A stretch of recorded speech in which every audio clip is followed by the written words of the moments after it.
What is up, ladies and gentlemen? I am so excited you are here. We're gonna learn together. This is the Tarver Academy Summer Professional Development. We're gonna learn. Learning's happening. It's going down today. We're about to get started. My name is Tyler. I run Tarver Academy. It's an online resource for teachers and students and educators, and it's a great community where people just get involved and learn and get better. And I throw resources to you guys, throw ideas around. It's just a lot of fun. Just a whole lot of fun, Tarver Academy. So if you need anything, I'm here. TarverAcademy.com has a ton of resources and things that you can go to check out. A little bit about me, just so you know, you don't think I'm just like, hey, here's a random YouTuber talking about, videos or whatever. My name's Tyler. I started out teaching high school math, and then I moved into a tech director / facilitator role. Then I was a principal of a school 6th through 12th grade. 6th through 12th grade. Fun ages. That's good stuff, okay? Good stuff. Never any drama, 6th through 12th grade. No drama. And our school had waivers from the state, so we did a lot of online, we did a lot of blended, we did a lot of in-person learning, all the above. So we get to learn a lot, make some mistakes, do some stuff right, and try to learn from everything we did. Then after that, I went to central office, and I was director of curriculum instruction, and now I'm the dean of NLC College. And I'm so excited to be here, learning and growing with you guys. I'm also giving a little bit of time for people to jump in, get started, and we're about to go through some of the housekeeping stuff. We're gonna do a little check-in right now at the beginning, and then at the end of this video, at the end of this training, we're going to have a chance for you to get a certificate showing that you actually showed up and you did the learning, okay? I think that this training and the other trainings that you are gonna get the chance to be a part of this summer are gonna help you grow as an educator. And if you grow as an educator, all it does is help the students and the community that you live in. And so let's try our best to learn something, take something away from this that we can put in our repertoire and get better with. Okay, so the first thing I need you guys to do is I need us to check in, okay? And this check-in, what it does is it timestamps when you are here so that you might not need this later, but if your administrator or whoever comes back and they're like, how do I know you didn't just click to the end? This shows that you were here at the beginning. So you can scan the QR code that is on the screen if you have your cell phone. And on my phone with me, get your phone out. I'll use my wallet, Atlanta Braves wallet. Film that, you just hold your phone over that QR code that you see on the screen. You'll see something pop up at the top. Click that and it'll take you to where you can fill out that you were here. It's very short, very quick. I'm gonna give you a little bit of time to do that right now. Go ahead, scan the QR code, go to the website, check in, and when you do that, you will get an email. If you do not get an email immediately, this happened, I told you, I was a tech director for a long time, okay? I'd say a long time. I was a tech director long enough to know that if you don't get that email that you're filling out right now, it's because you typed your email address in wrong. That's exactly what happens. 19 times out of 19 and a half times, that's what happens. So go ahead and go to that. Remember, at the end of this session, there's gonna be another QR code that you're gonna scan that is going to give you the certification saying that you actually did the training. Both of these are time-stamped. So if your administrator or whoever's in charge of PD for your district wants to see that and be like, how do I know you did this? You've got your check-in email that is time-stamped by me, not by you. It's into a PDF or it's into that email. And then you will also have the timestamp on your certificate showing that you did this. Okay, so hopefully everybody is getting that done. Okay, giving you a little bit of time. If you have any trouble, just keep trying because I think it's pretty important to get that logged in. Now, while we're doing that, if you're finishing that up, or if you can hear me, what I would love for you to do is I would love for you to hit the red subscribe button. This is my YouTube channel, Tarver Academy. That's what I call it. It's kind of where I got this started. I had this before I had the website, and then I put up the website to put all the resources and all the stuff I was doing. But if you would hit the red subscribe button right now, that would be huge. That would be just super cool of you. And that way, you can hopefully see some of the other trainings that I'm doing, see some videos I do throughout the year to help teachers, to help students, to have fun and learn together. So hit that red subscribe button. Did you do it? Did you? You get the like too, the little thumbs up. That's just YouTube etiquette. You get the thumbs up. It's just really nice to do. So you want to hit the thumbs up button, you can. And I would love to start this. How about this? in the chat, okay? Because if you're watching this on my website, which is where you can watch it, that's fine. You're not gonna see the chat, but if you click and watch this on YouTube, you're gonna see a chat rolling on the side of the screen. Start it off. I want you guys in the chat to say who you are, like give your name, tell us what you teach and where you teach, okay? If you're an administrator, you can say that I'm a principal, or you can say your central office, whatever you do. I've got some people that have signed up for this that are aspiring educators. So this is great to say, I wanna be an educator, I wanna be an English teacher for high school, throw that in there. If you wanna be a kindergarten teacher, toss that in there, say you're in school. It's a great way to network because I think there is an amazing community of educators here wanting to learn and grow together. And I think that it's great if we look out for each other. So throw in the chat, I want you to say your name, what you teach, and where you teach. Throw that in the chat. All right, man, we're doing good. We're doing good. It's our warm up. We're feeling good. We're stretching it out. It's always good to stretch before you stretch. I don't know, I heard some friends say that, so I say it from time to time. Okay, next thing. This is another little thing. I've got one right here. So I've written a couple books. I've done Superheroes Need Sleep Too. This is a children's book. It's like a nap time book, so you don't have to read that. But this one I think is super relevant for you. This is the Baller Teacher Playbook, and in it I have like practical advice. It's 18 chapters. So the idea is that you could do this like once a week with your team for a full semester or every other week for a year and try to improve your teaching every week. I'm not doing this to sell it to you. I'm doing this to say I'm giving some of these away all summer to people that are participating in this. So if you want a chance to win one of these, or I think I probably got some other educator books. If you're like, I don't really want your book, Tyler, I got a ton of educator books. I'll send them to you. All you got to do, follow me on Instagram at Tyler Tarver. Follow me at Tyler Tarver on Instagram, and I'm gonna be giving these out throughout the summer. You might be the person I give it to. So follow me on Instagram, and then throw something in your Instagram story if you want, just to increase your chances of me seeing it. So I'm just gonna be clicking through. I see people follow on Instagram. I'm gonna throw out stuff to them. So random people get it. You might not, but you won't if you don't. So there we go. Y'all feeling good? Does everybody feel good? Everybody throw in the chat who they are, where they teach, what they teach. Okay, so to explain also what this is, you are watching, this is a live broadcast. So this is going as a YouTube premiere or a full-on live video. So one of the two. Either way, that chat is happening live. Everybody that jumps into this video at any point is gonna be watching it at the same time as you. So it's great to get in the chat and talk, discuss, ask questions, give input. If we ask a question in the video, you can type it in your notes, but you can also type it in the chat. You can copy paste from the chat. It's a great way for you to be a part of this live broadcast, okay? So if you have a Google Notes, if you have a notes document, if you wanna take notes by hand, I've got a template for notes if you want. It sent it to you whenever you filled out your email. It should have been on that page whenever you did your check-in at the beginning. If not, it's on like every PD page. I have my website, tarveracademy.com. Click on PD and you get a free notes template, or you can take notes in your own doc. However you want to do it, take notes, write down stuff that's relevant to you, and copy paste stuff that people put in the chat. There's gonna be people in the chat that are way smarter than me. And so I'd love for you to copy paste that into the notes, and you can take that and make your teaching game elevate. So next thing, while we're getting logged in, people are still jumping in here. They're still jumping in the video, giving you a few minutes to do that. We're also, if you want to watch these videos, because after this ends, it's going to be gone off of here. However, I'm going to be putting all of these trainings, all like 30 something trainings. I think it's over like 120 hours worth of trainings. I'm putting all of that for people that join what I call the Tarver Academy Honor Roll. It's a small group of educators who are trying to get better every week, and I send out weekly emails during the school year to where you're getting templates, you're getting resources, back to school starter kits, you're getting templates for Google Forms, trainings, PDs, tons of stuff every single week delivered to your inbox, and also you have access to all of these trainings. That is available if you go to tarveracademy.com/honor roll if you want to. I think it's a great decision. I think it's a great decision. Nobody's in here. Who am I talking to? I'm not talking to anybody. Okay, y'all feel good? Y'all ready to start? Y'all feel good? This is a little warm up. We'll explain what's going on. Everybody feel good? 1 to 10.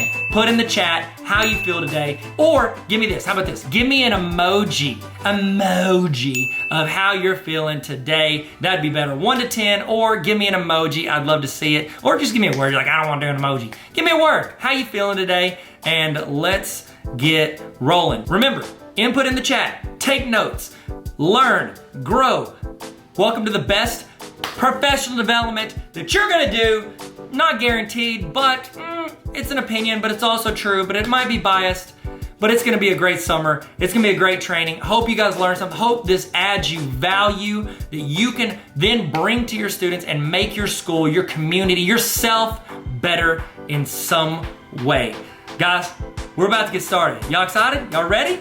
We're about to do this. Let's get ready to learn and have fun. Tarver Academy. Let's go. Let's go. Hit it. Hit it. Let's go. What is up, ladies and gentlemen? Welcome to Classroom Management Best Strategies. So the idea for this training is that you would hear some ideas on how you can be better classroom management in your class, but also get templates and resources to use, because you know your boy Tyler loves to throw some templates and resources at you and see if you can use them in your class, and then also help you understand how you can use them, why you should use them, and what you can get out of them, okay? So I'm gonna kind of give you the agenda for today. I'm gonna give you the way this is gonna kind of roll out. Roll out. Who sang that song in the chat? Winner take all. You get it right, you win. You win all of it. You get $200,000 stipend. Just text your principal. I don't know. That's not true. Okay, so I want to tell you kind of how this is going to roll. First one, the first chunk we have, I'm going to go through these 19 tips for classroom management. I got this from a Edutopia article, and I think it's pretty great. And I just wanted to talk through it and use my own experiences and connect it to some of the ideas they had. And it's going to go through some different classroom management strategies and things that you can do in your classroom to help your students get more connected to you to the point where they're working towards the same goal. And that's the idea. After that, I want to jump in and we're going to do kind of like a walkthrough of a resource that you can get. It's on, all the resources are at tarveracademy.com/resources. They're all free. Go pull them from there. And I would like for you to work through it with us, adjust it, make it what you want now so you don't have to like remember it back in August or whenever you start school or whenever. Make it with me. You're here right now. Let's make this together. Go through and edit it together. I'm going to walk through the classroom discipline Google form. And you're thinking, well, I have a Google form. We do that for the building. You need to have one for your class specifically as well, okay? Now, after that, I've got a quick ride-along video. A couple years ago, I got the chance to talk with my good friend Joshua Harrison. He's a principal. He's a fantastic dude. And we talked about tips for new teachers. But I think it's good for us, even if we're veteran teachers, to hear some of these tips. And if you have any tips, throw them in the chat. We want to hear them. You've got great tips and ideas. Throw those in there as well. After that, we're going to do a positive discipline form. So it's kind of like the other one, but I'm expanding on the positivity, and we want to lean into that. We want to honor and see and notice the things that students do well, that are good, the leadership skills, the being helpful, being kind, and just being prepared, punctual, all the things that we actually care about when they grow up and they go into the real world. We want to honor those with that Google form, and we'll talk through that a little bit. Then I have another interview where I'm talking through mindsets. And I think mindsets are super important. And I'm talking with an educator who gets that. He knows that. He knows that it's important. And we're going to talk through that. Next, we're going to go through a Google form where we're doing student-reported discipline. Let your students fill out their own discipline. Why do you have to fill it out? Let them do it. So I've got a Google form. I used to do that one in my class, except for it was a piece of paper because Google Forms didn't exist. Now it's a Google form. You can put that in Google Classroom, and I'm going to walk you through that student-reported form if you need it. We're about to get started. Let's get going. All right, let's just start learning. I say we just start learning. Let's do it. Let's kick it off. Classroom management, best practices, tips, tricks, all the stuff you need to have the most fun in your classroom. Classroom management. Hey guys, Tyler here, and I'm so thankful that you are joining me today. I want to talk through 19 big and small classroom management strategies. These come from an article off of Edutopia that Todd Finley did, and go check him out. Go see what he did, what he's talking about, because he's got some great advice and great stories, but I want to kind of take what he's got and use it as a baseline for some ideas and mindsets we can have in our classroom to help not only maintain a culture, but build a culture that we want in our class using different classroom management strategies. So about to get started. I'm going to go through 19 big and small things that you can do in your classroom today. Well, not today because, you might not have class right now. But when you do have class, let's just go. Okay, let's just go. Okay, so the first tip, the first aspect that you can use and implement in your classroom, and they call this the first step of hypnosis, okay? Fun fact, I legit got hypnotized one time. We'll talk about that at the end of this section.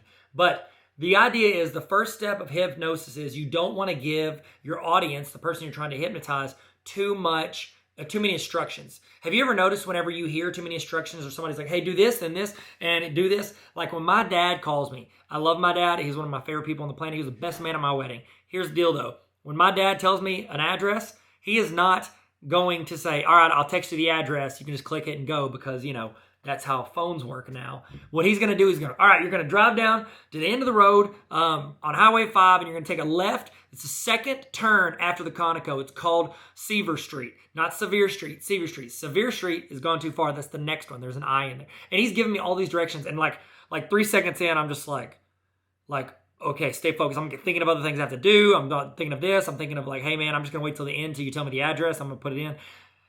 That is whenever we have too many instructions, it almost like you can see, have you ever seen students, none of us have ever seen it because we're incredible teachers, but you see students' eyes kind of like glaze over. I call it the glazed donut look, and they kind of glaze over and they're just like, and then they're kind of looking around to see if anybody else caught it and started doing it. The trick is, the first rule of hypnosis is you want to give simple instructions until everyone follows it 100%, and then you move on to the next thing. All right, everybody, let's stop talking for a second. And then wait. Let them finish talking. Let that tighten up. All right. Next step, I want you to get your pencils out. They get their pencils out. Wait till everybody gets their pencils out. You do that, and you can see the whole class moving forward. It's not too much. You don't start getting that glazed look. Because here's the deal. When people are confused, they take a different avenue. They either stop listening or they start doing something else. They start talking because they don't understand what they're supposed to be doing. People want clarity. Okay, so give them one step at a time until you see everyone do it and then move to the next thing. You're like, well, that'll take forever. It might at first, but get in the hang of it. Now, let me tell you, can I tell you, okay, if you don't want to hear this, that's fine. Go get some coffee. I actually, in college, we had this hypnotist dude roll up and he picked people, volunteers, and my sophomore year, I went up there. He made me like afraid of my belt. It made me think it was a snake or something. Okay, so you're like, okay, you're hypnotized. My buddy didn't believe me. He was like watching. I was like, here's the deal, bro. It's not like, oh, I'm a zombie. It's like you know what's happening, but you're still just doing all of the suggestions. It was really weird. You might think I'm weird now. I'm so sorry. It's a true story. I'm not going to lie to you. I would never lie to you. Okay? That's it.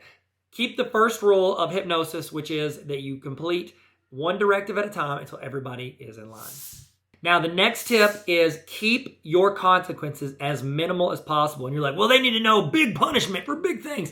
Here's the deal. If somebody does worse than that, where do you go from there? How do you escalate it from there? Whenever I was a principal and have students sent to my office, I'm sitting there and you have this range in the student handbook. You've got like a range of like if they have their cell phones out in class and they're not paying attention, well, then they come to me. It's either it starts with, they have to turn their cell phone in for the day all the way up till, in-school suspension. Like there's a range of what happens depending on the situation. The idea for that is that the administrators have the opportunity to kind of judge them based on the situation. Is it their first time? Are they remorseful? Do they, it gives you that range to kind of work within. Now, here's the deal. If somebody comes in and you push, like this is an administrator, if you push it all the way to the end, like the max punishment, where do you go if somebody does worse than that? I can't tell you how many students start looking across the aisle, but be like, well, I got this, but he did this, and he only got this. Like, you have to keep that range pretty tight and then work your way up. In the classroom, you're dealing with way more like early onset situations, verbal warnings. You've got students starting to act up in class, and you're using, proximity. You're like walking next to them while you're teaching, and they start quieting down because you're close to them. Like these are all strategies that you need to work into. If a student starts talking, you don't need to be like, you're going to the principal's office for talking. Like you want to work into it. Keep your punishment, if you say consequences. I like consequences a lot better than punishment.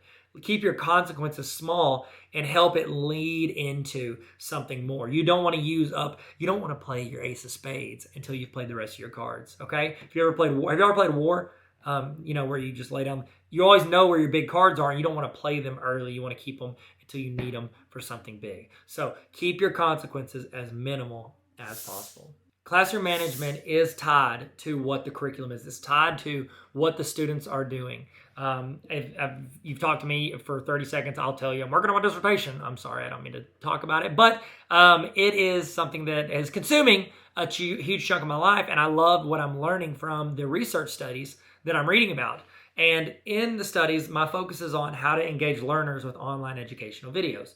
So the trick is you want to keep their attention as long as possible. You want to retain the watch time. Now, of the studies I'm seeing, there are these analysi. That's not right. The analysis is what I'm analyzing from those studies is when you look at it, there's like all these things that factor into people stop watching videos, but there's only 2 reasons that are anywhere close. Like the reason people stop watching anything online is for 2 reasons. Either 1, they're confused about what's happening, or 2, they don't understand how it applies to them. This is not, it's video. This is attention. When you have students in your class, you want to keep their attention. That's your goal as the teacher. If you have student engagement, you don't have to worry about classroom management. You have their attention. They're not going to worry about talking or playing on Snapchat or throwing stuff or goofing off if you have their full attention because they're fully engaged. And the only way they're going to do that is if they understand what they're supposed to be doing. If I taught high school math, so I can't tell you how many times I handed an assignment out and students start acting up. And it's not because, look, I want to get in trouble today. It's because they don't know what to do next and they don't want to look dumb in front of their peers. They don't look, well, just raise your hand. I was a pretty approachable teacher, I think. And I know there were students that didn't raise their hand to ask questions that needed help. And I tried to help them. They don't want to look dumb in front of their classmates. So sometimes it's just about moving them to an area where they can work and be most suited. I had a young man in my class, and he was a very intelligent, very smart young man, but he had missed some steps in his educational journey. He could do fast math, but he didn't necessarily know all of like the stuff you have to start memorizing, like the formulas, and then, shifting things over. Parts of those multi-step equations, he wasn't able to put in the time for a little while, so he missed it. It was a gap. And I knew he was smart, and so what I did was I tried to move him to the back of the class where he had the opportunity to kind of work at his own pace, and I could just loop around every now and then where he didn't have to feel dumb because he had been the smart kid with math for so long, he did not want to appear like he couldn't do it. So I'd let him work, and it looked like he was working ahead, but a lot of times it's me getting up there and then filling in those gaps in his learning. And so whenever you're teaching, keep in mind that appropriate curriculum is a classroom management strategy. That is something that you can be more appropriate with, and it means differentiating. As you know, I've talked to you, if you've seen any of my other sessions, I've got templates on differentiating with Google Forms. So if you need those, they are on tarveracademy.com/resources. Go get those. Use it as a starting point to build those. They're free, okay? So go there and grab those and start differentiating, okay? That's the thing. You could have the students watch videos at their own pace. Then they can rewind it. They don't have to tell their classmates they didn't get it. They can hit rewind or they can slow it down. You can do both of those on YouTube. They can scrub, they can pause. You are walking around helping them as individuals. You created a co-teacher by doing how you construct your classroom helps guide the classroom management based on what the curriculum is. And if it's too far ahead and they're confused, they're going to act up. You're going to get that out of a lot of students because that's just the way people are. People don't want to look dumb in front of their peers. If I ask you a question you don't know and I make you stand up at a faculty meeting, are you going to like that? Hard no. I'm not going to like that. Okay, so you don't want to look dumb in front of people. And so same thing for students. And that's a lot of times why they act out. Whenever you are introduced with anything that is new in your class, a lot of times we continue to do the same thing day in and day out because we dread transitions. If your students are not used to something, or either it's transitioning to a new activity or just a transition between activities, that is room for people to get disconnected from what they're supposed to be doing. It's a chance for them to not be fully into what they're supposed to be doing, because now they have the opportunity to talk or chat or grab this or look at this or get distracted.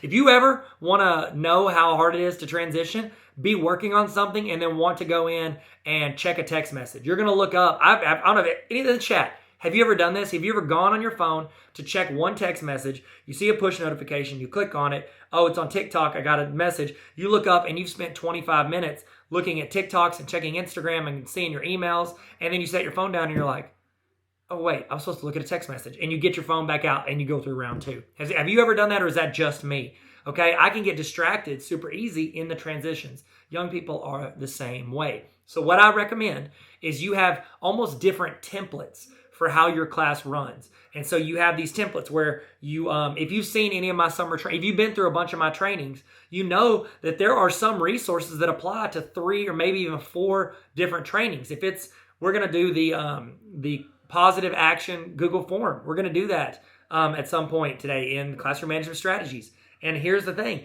that applies in Resource Creator Starter Kit. That applies here. That it becomes, people love the repetition. They love to know what's coming and how to get there. And so coming up with this template for what you teach, like, okay, we're going to do this lesson, or we're going to do this game, or we're going to do this activity, or we're going to do these groups. That is like a main course. So it's like your steak, your potatoes, your fries.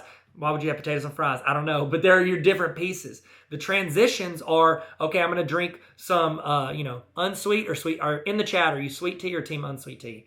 I was team sweet tea by far until I went keto, and now I'm unsweet tea, and I've never looked back, even though I'm not on keto. That's off. Chase rabbits, okay? See what happens when you go to transitions? So those drinking that in between your bites, that is your transition. And we need to figure out what is something that we can get used to. Todd, the one that I'm using is like the template for a lot of these. What he wrote is, he talks about how he does something called Silent 30. And so he has a signal, and whenever he does that, their whole class, they clear their desks, and they just sit silently for half a minute, for 30 seconds.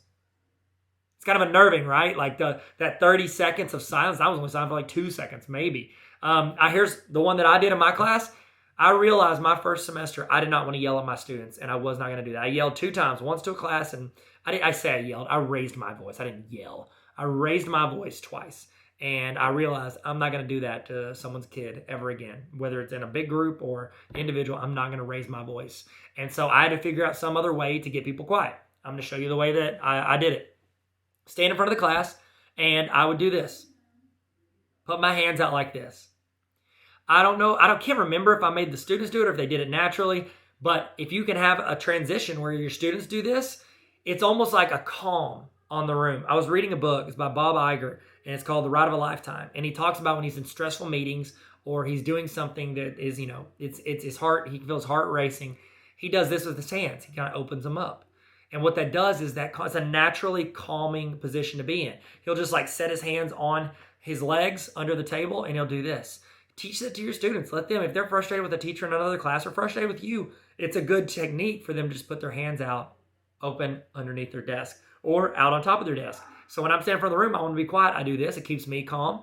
And then hopefully they do it and it keeps them calm. It kind of gets that transition down. Figure out what transitions work for you in your class, and then rehearse those. Get used to those. Do those frequently. Have cool names for them. Let the students pick out names for them. Help do that, because those transitions are super important to save time. A lot of people have quit a lot of great activities and a lot of great things because they don't like the transition time. Keep those transitions short, but the more repetitions the students get, the better they're going to get at it. Okay, so the next tip is anticipate problems and be creative. Okay, adding these pieces of creativity, that's like a spark for people's brains. So like right now, in the chat, I want you to tell me, if you could ride one animal into battle, what would it be? What would the one animal you ride into battle be? Put that into the chat. Now, here's what you can do. That right there, that sparks something. You're like, okay, who would it be? Would it be a dragon? What about a hippogriff? Can it be a real animal? Can it be a fake animal? Can I ride a dragon? Can I ride a dragon? So you're sitting here thinking like, what can I ride in? And then you're like, okay, well, do I want to be funny? Can I ride like a muskrat into there, or a prairie dog? Maybe I've got like 2 ropes and I'm riding 2 otters across a lake. That'd be pretty cool to ride into battle. I'd be intimidated by that. you have all these options running through your brain. Now, you're going to talk to your friend. You're thinking of what it is. What's the thing? What can I do? So one of the ideas that that Todd had for his class was, instead of them just like running into his classroom like it's like a scene from Jumanji, he had them line up outside of his door in a single file line. You touch your elbow to the wall. You have enough space between you and the next person where you can do this. And what you're doing is he's asking funny questions as people walk in. So one that he had was, what weapon would you use to battle Aquaman? Okay, and then they have to answer it, and then they walk in. If you talk or get out of line, you have to go to the back. And so they come in and they walk into class and they do what they need to do. Bell ringers are incredibly helpful for that type of problem. If you've used my quote of the day, bell ringers, what's up? tarveracademy.com/resources, always plug. It's free, but I've got a bell ringer one. If you have something that starts immediately, that helps that transition for a problem that I know most of us have. When class starts, that's a problem. So what you could do is you could build the habit of playing a video as soon as the bell rings. When a bell rings, put a video on. What is every human room ever? When a movie comes on, everybody starts getting quiet. They don't always stay quiet, but they get quiet. If you have those procedures built up and you have something that's fun and quick, whether it's something creative or something that happens and everybody has to react to it, you can anticipate those problems. You know who your problem people are most of the time. You know who your issues are. And so one of the things to do is be creative in how you address those problems. All right. Now, the next one is make positive phone calls to parents. Send home letters. Send them emails. I've got the positive action form. We're actually going to walk through it today. And in that form, the idea is that you're noticing when your students do something well, when they have leadership tendencies, whenever they show kindness, whenever they're supportive, whenever they have a bad day, but they still turn it around and they make a positive impact on those around them. These are things we need to notice as educators, not just the negative, not just the discipline, but we need to notice when they do something well. And we need to let them know that we see it. Whether you send it home to the student and the parent,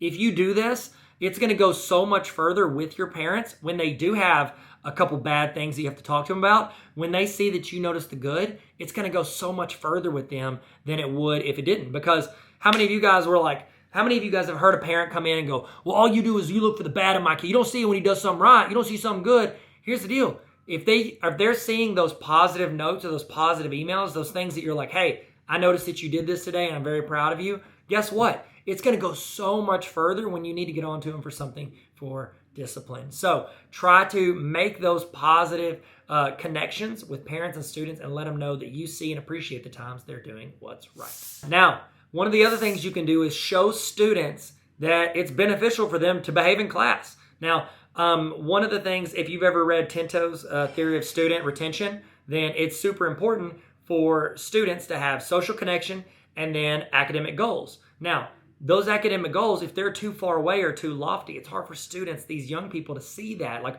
oh, I want to graduate high school. I'm in 3rd grade. I'm not going to think about that. So what you can do is you can set these shorter term goals and you can show that it's beneficial if you act correctly. This positive reinforcement in the chat or in your notes. What is something you've tried that you've seen some success with regards to positive interventions? One thing that I did was at the end of the year in classes, they give out 2 awards for every class. One award, it's most improved, which goes to the kid, probably name, Ricky, and Ricky slept for 8 weeks. He woke up the last week and did all his makeup work. And he went from a 3% in the class to like a 61%. That's hard to beat for most improved. And the other one, it's highest grade. And guess what? That goes to that girl in the class whose mom is like a middle school librarian, and she is just extremely smart and hardworking, which is the dynamic duo for highest grade in the class. And so with those being the only 2 awards, I'm sitting there thinking at the end of the year, I'm like, you know what? I want to honor things and show appreciation towards things that aren't one of those 2, most improved or, highest grade. Because here's the deal. Are those the things in real life, in the real world, that we value the most about people we work with? No. We value people who are leaders, natural leaders. We value people who, pick up the slack if you're having a bad day. We value people who are positive, value people that are friendly and helpful. So what you can do is you could do some sort of system where if they do that, you drop it into their name and you give them a tally mark for that, or you put it in your Google form, your positive action Google form, and you tally it up. And what we used to do at the end of the year, we do an award ceremony for my class, and we would have students dress up really nice. We called it like leaving class with class, and we'd roll out red paper. It was like a red carpet. We'd have photos, like backdrops, I could do photos. And we'd play these videos and we would talk about these different perspectives or attitudes or, characteristics in people. And we would honor them. We'd give them awards. And I come up with like fun names for it. Like in every class, like my favorite one was the GOAT Award. And this would go and had a picture of Michael Jordan. And it went to the student who was overall just like the most all around best person to have in class. And that's what students voted for. And I was vague on it, but they picked it and that person got honored for it. These little things that can be tallied up or that voted on at the end of the year, showing that they matter to you is going to mean that it shows that it matters to them. What you consistently talk about in your classroom is what you value. If all you talk about is turn it in, turn it in, turn it in, they know that you value turning your homework in. If what you value is, rapport and community, that's going to show every day. You can't just say it once during your syllabus reading and expect it to be ingrained in their brains all year. You've got to consistently reinforce what matters. And so I highly recommend you find ways to show students that it is beneficial for them to do the right thing. All right, now this one may be controversial, but I'm just going to go ahead and say it. From somebody who's taught, somebody who's done this, never punish an entire class. Do not bulk everybody's in there. My son, he is the model student. Like absolutely, if you literally wrote down every characteristic you want in a student, he is all of them. Plus he can like memorize everything. And so it's like, he is a phenomenal student. I'll tell you this, he gets most frustrated whenever he is disciplined for something that other students are doing. I know it's harder and you have to be more like, you have to catch them. Not everybody in the class is in the wrong. If everyone in the class is in the wrong, then you're in the wrong as the teacher. Because if they are not understanding what their expectations are and they're all talking, they think they're all supposed to. They think they're all allowed to. They're not going to just be disobedient to be disobedient. They're going to do it because they think it's allowed, whether you've allowed it or you haven't given them clear direction and instructions. So what you need to do is not punish the entire class. You need to stay focused and pick out students who need to be punished for their actions.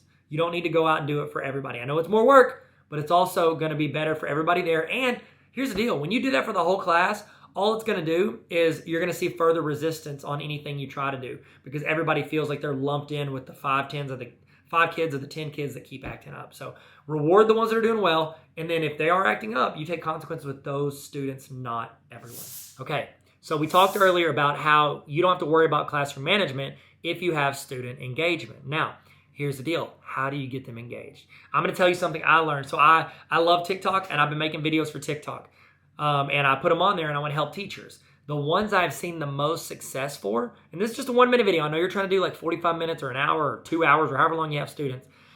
The ones I've seen the most success from are ones that whenever I start them with something that intrigues people. They want to know the answer to it. And so what I found is I want to address my audience and I want to ask them a question that they want to know the answer to. I'll start something with like, I'll get my phone out and I'll go, hey, what's up, teachers? Have you ever had a student act up in your class and you didn't know how to react? I want to try to help you with that. Boom. Right there, that's a problem some teachers have. It's something I think a lot of us would want to know. And then I try to answer that throughout the story. If you can say something at the beginning of class that grabs their attention, like, hey guys, do you know what? What is the worst disease ever known to man?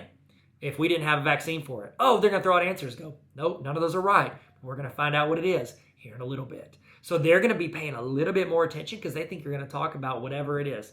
I don't know the answer. If you know the answer, throw in the chat. I actually just read, it was from The Office where Michael Scott's saying something and Jim says a guy's name. It's the guy that he invented penicillin, maybe? Maybe that was him. I don't know. I'm so sorry. I'm way off. I shouldn't even brought this up, but here we are. Welcome.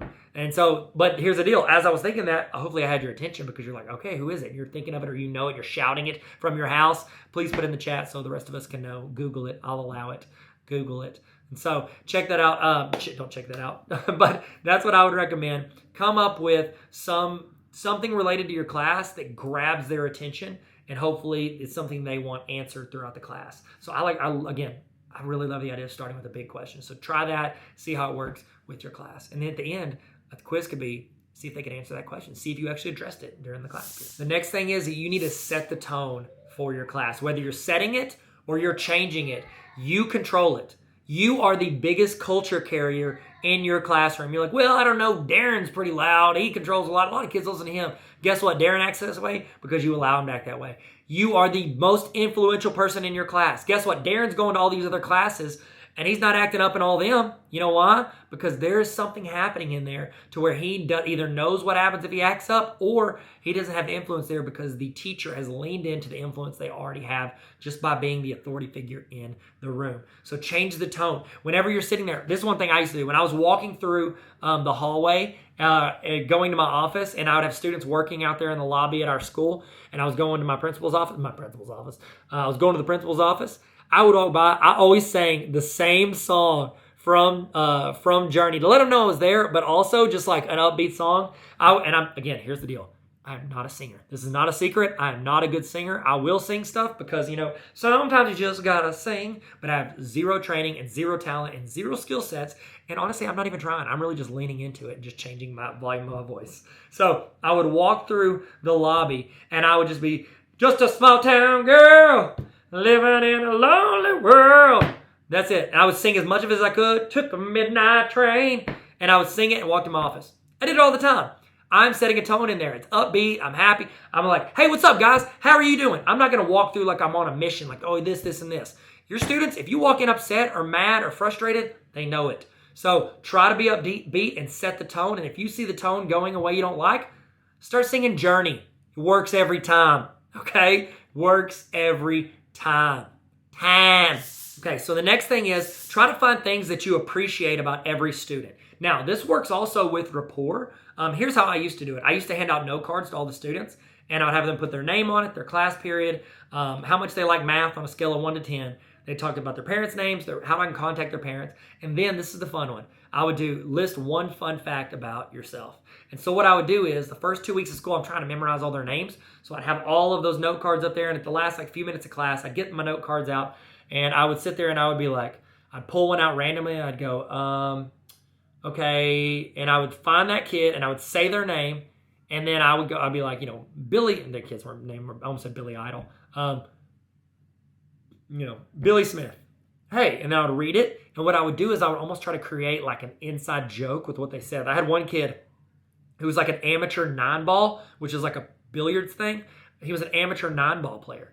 And I'm sitting there, I go, that's incredible. Is that the one where you have like the diamond and you try to hit? And he's like, yeah. I was like, do you play tournaments? Yeah. And I don't explain it to the rest of the class, but that student is sitting there thinking like, okay, like they know that I see them and I think I'm acting like whatever it is they like is cool. I don't know anything about billiards, okay? But all I have to do is ask questions to him and he sees that I'm interested enough to want to know more, even if I never play a game of billiards in my life. Here's the other cool thing. If you don't explain it too much, don't turn to the class and go, oh, he's an amateur 9-ball player.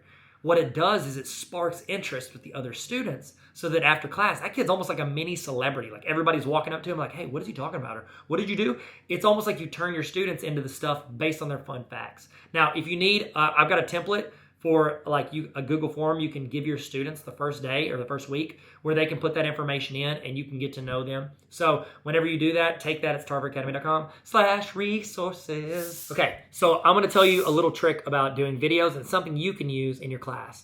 I think you should be able to ramp up the enthusiasm and excitement you have for what you're doing. If you come in, if I was shooting this video and I was doing this, hey guys, we need you to ramp up the enthusiasm in your class. Whenever you're doing something, if you just crank everything up about 20%, you're going to see a lot more interaction from students and they're going to be more engaged in what you're doing. No, I do this. I raise my voice just a little bit. I'm looking straight at the camera. I'm using my hands. I'm saying, hey guys, if you ramp up the enthusiasm in your class, it's going to naturally bring up the tone of what's happening.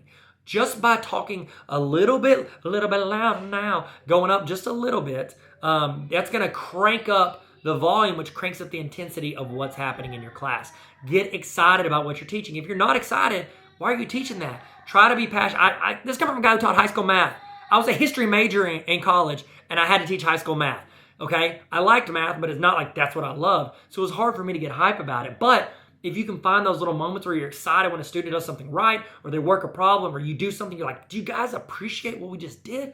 Like, get excited about it. Like a rule of filming video is that if this is 0, so like this is whispering, this is your normal voice, and this is yelling, you want to go just like a little bit more than your normal voice. You want to crank it up just a little bit, not pretend to be something else, but it's almost like you're dialing up who you are just a little bit to get that interest and enthusiasm.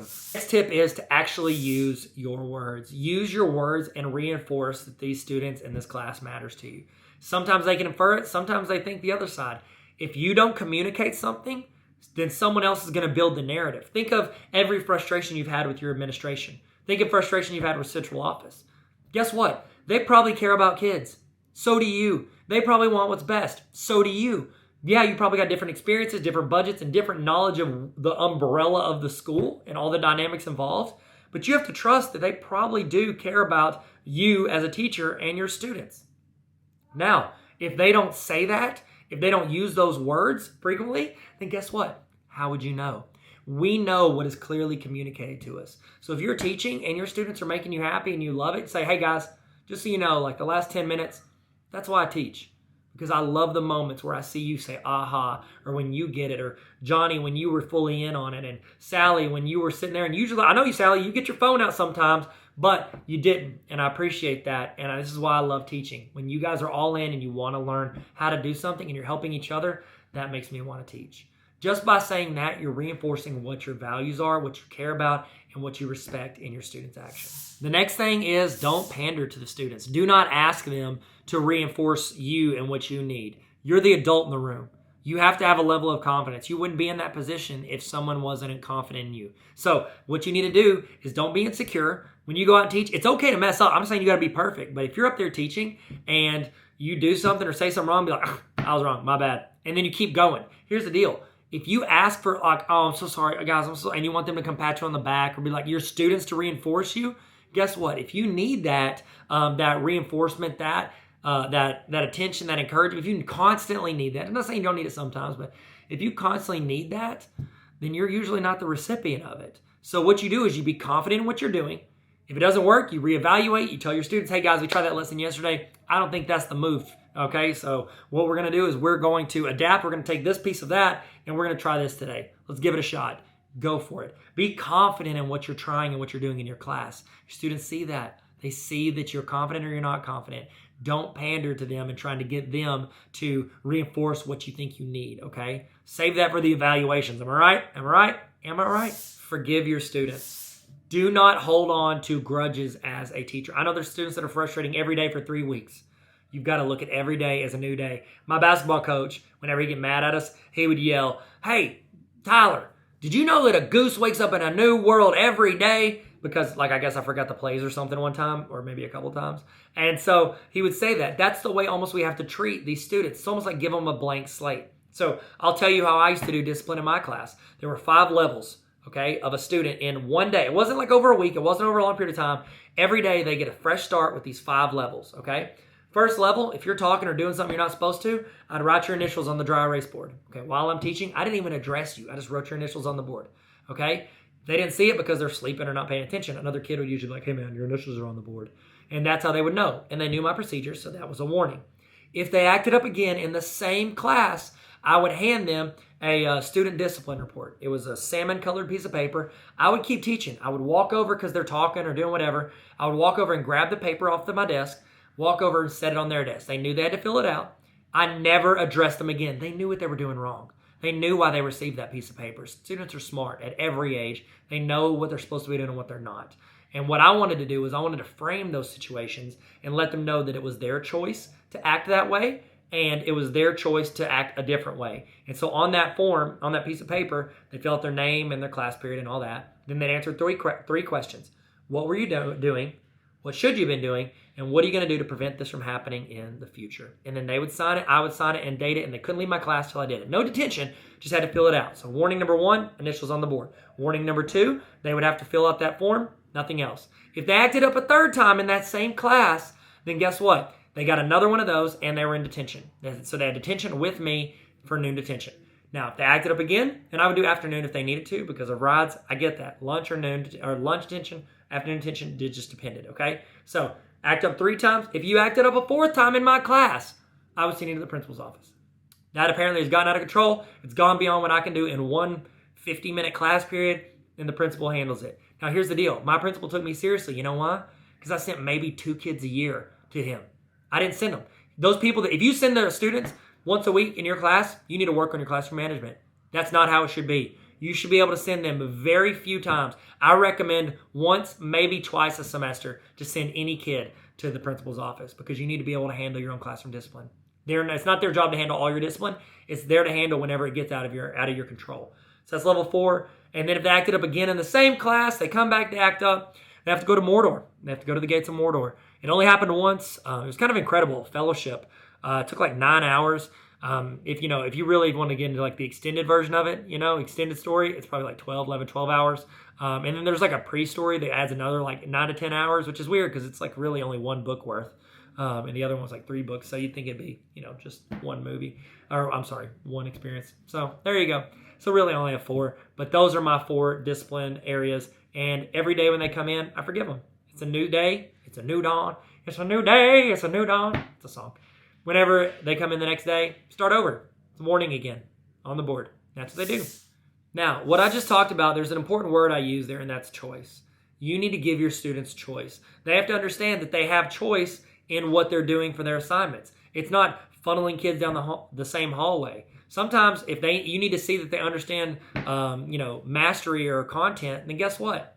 It might not be, hey, write this paper. It could be create this PowerPoint. Hey, present this to the class. Create a video. Do a TikTok explaining this. Because if you can explain something in a minute or less sufficiently, that means you really understand it. Because minimalism means that you really get what you're supposed to be talking about. So go in and give students choice, not only in their assignments, but they'll understand that that's a choice in their discipline. When I handed them my student form, which, by the way, I never told you, that's on my website, tarveracademy.com/resources. It's a free template. You can have it. So it's a student-reported discipline form.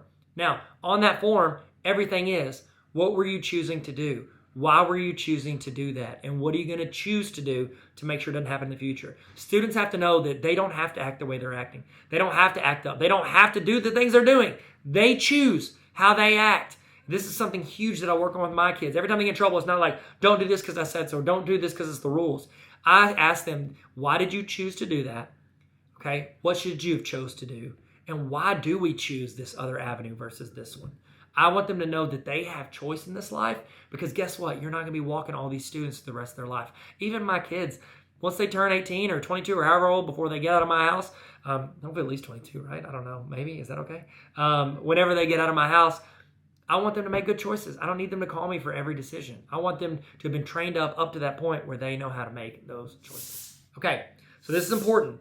You need to publicly announce the classroom management goals. If you come into class and say it was really noisy the day before, come into class and be like, hey guys, yesterday we got a little out of hand. I'd love if we could work on that today. What can we do to work on our volume during class today so that we can stay engaged and learn what we need to learn?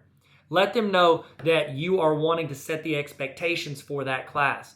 Now, this doesn't always work. Sometimes like, I just want to do nothing, blah, blah, blah. Let them know, like, well, why can't we do nothing? Why is it important that you learn this? Make them answer the questions by asking them questions. A lot of times we just tell them, we have to do this, we have to do this, we have to do this.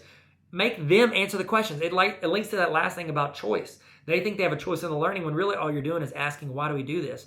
And guess what? They're probably going to reach the same outcome as you would say if you just told them what to do, and they're going to be more invested because it was their answer. How much more invested are we in our own answers than the answers that someone tells us to think? Now, here's the deal. Anytime you are changing something, whether you're changing a rule or you're updating daily classroom management stuff, whenever you're doing that, guess what? You need to be clear in the communication. You can set rules. Here are the rules for the class. And if you realize later that you need to change those rules, that's fine. But you need to clearly communicate why you're changing them and that you are changing them. Because if you just start letting certain students get away with it, it doesn't look like you changed the rule. It looks like you're letting people step over the line.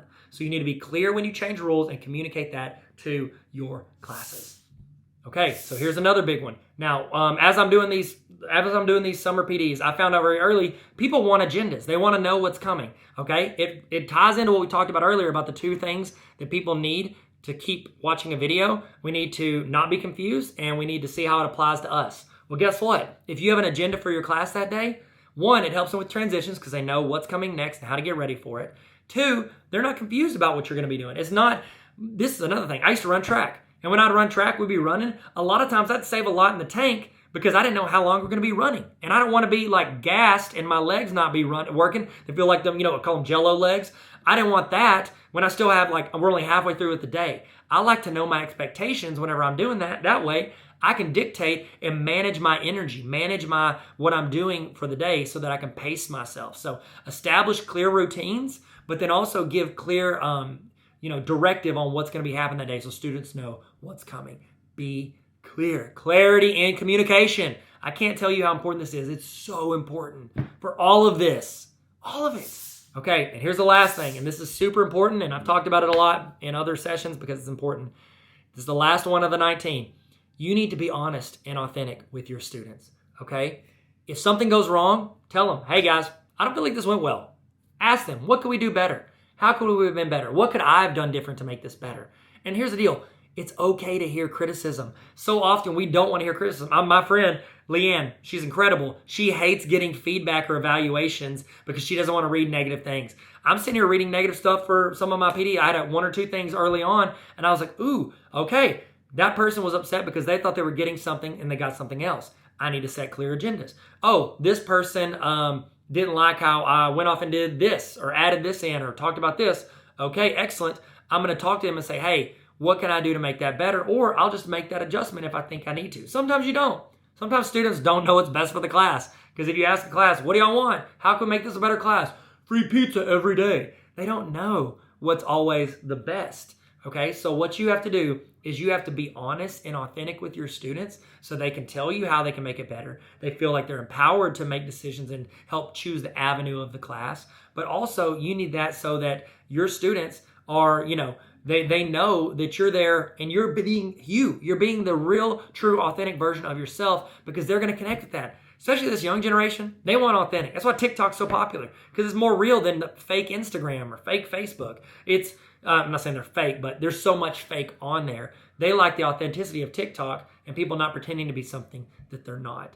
Don't pretend to be something they're not. Being 100% you is always better than 80% of someone else. Okay? So state the truth whenever things go wrong. Be authentic and be yourself. Show that to your students. And that's going to connect with them in a way that's going to actually help classroom management because they're not going to want to let you down because they feel like they know you and they feel like if you're vulnerable with them, they might be vulnerable with you on how they could be better or what they need to do, or they don't want to let you down. It's all tied together, guys. All of this is tied together. So be you and be the best version of you can for your students so you can help them be the best version of themselves that they can. That's the key to classroom management. Everybody working together to the same goal. Because if you have student engagement, you don't have to worry about classroom management. If you have student buy-in, you don't have to worry about classroom management.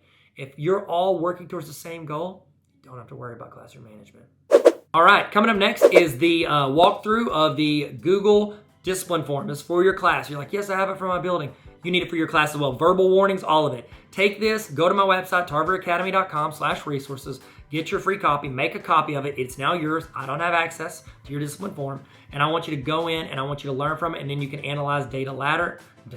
You can analyze data later and learn that as you go throughout the year so you can make the correct changes as you go. So, student reported discipline. Nope. Discipline form for class. Here we go. So today we're going through this classroom discipline form. If you don't have one of these, I'm going to show you a template, give you a template, walk you through the whole process from making a copy of it all the way to editing it to fit your class, and also talk through some of the benefits of using it and to show you some of the results you get when you use it for a full year. Now, if your principal does not use this, I would recommend sending your principal this link because they need to be using something like this. If they pay for a program, that's fine. Some people like to pay for programs for this stuff, but either way, they should be using. If they're using those triplicate forms, those white, yellow, pink forms that I used to use when I first became a principal, don't use those. They're expensive and they don't give you the kind of data that this gives you. So I used to, when I was a principal, I gave this out to all of my teachers and it gave us really good data that we could use to make changes, to make our school better, to help our teachers, to help our students. But also, even if your principal doesn't have one of these, you need one of these for your class. It is something you need to have as extra documentation. If you have a list of student discipline issues and you walk into a parent-teacher conference, you can hand this over to the parents and be like, hey, here's a list of things that your student did. You can send it to them once a week, once every 9 weeks, once a semester, or never. It's just documentation for you to have proof of whenever students act up in your class. Now, that's for parents. for principals. As someone who's been a teacher and someone who's been a principal or administrator, what I recommend is, because if little Johnny is in your class and little Johnny's acting up a little bit every day, it's a little bit every day. It's not enough to be like, oh, send him to the office. It's just like you're verbally correcting him or you're guiding him and he's still acting up. And then after 3 weeks, little Johnny like clicks a pen, does that. And then you're like, that's it, little Johnny, go to the office. And you send him to the principal's office. As a principal, when little Johnny comes in there, I'm like, what did you do? And he's like, I was clicking a pen. I'm like, that's it? He's like, yeah, I was just clicking a pen. He's not going to tell me the full story. He's not going to say that he was pushing your buttons. Get it? Pushing your buttons? He's not going to say he was pushing your buttons for 3 weeks every single day. He's going to talk about the last thing that got him sent there. But if you have your own classroom discipline form, you could just sort by his name, copy, paste in an email, send it to the principal. You have to have context to give your principal so that they can follow through in a way that makes sense to you. I've had so many teachers, I've seen it when I was a principal and when I was at central office happen to other principals, teachers that get frustrated because they have the context of every day for 45 minutes with this young student who's acting up.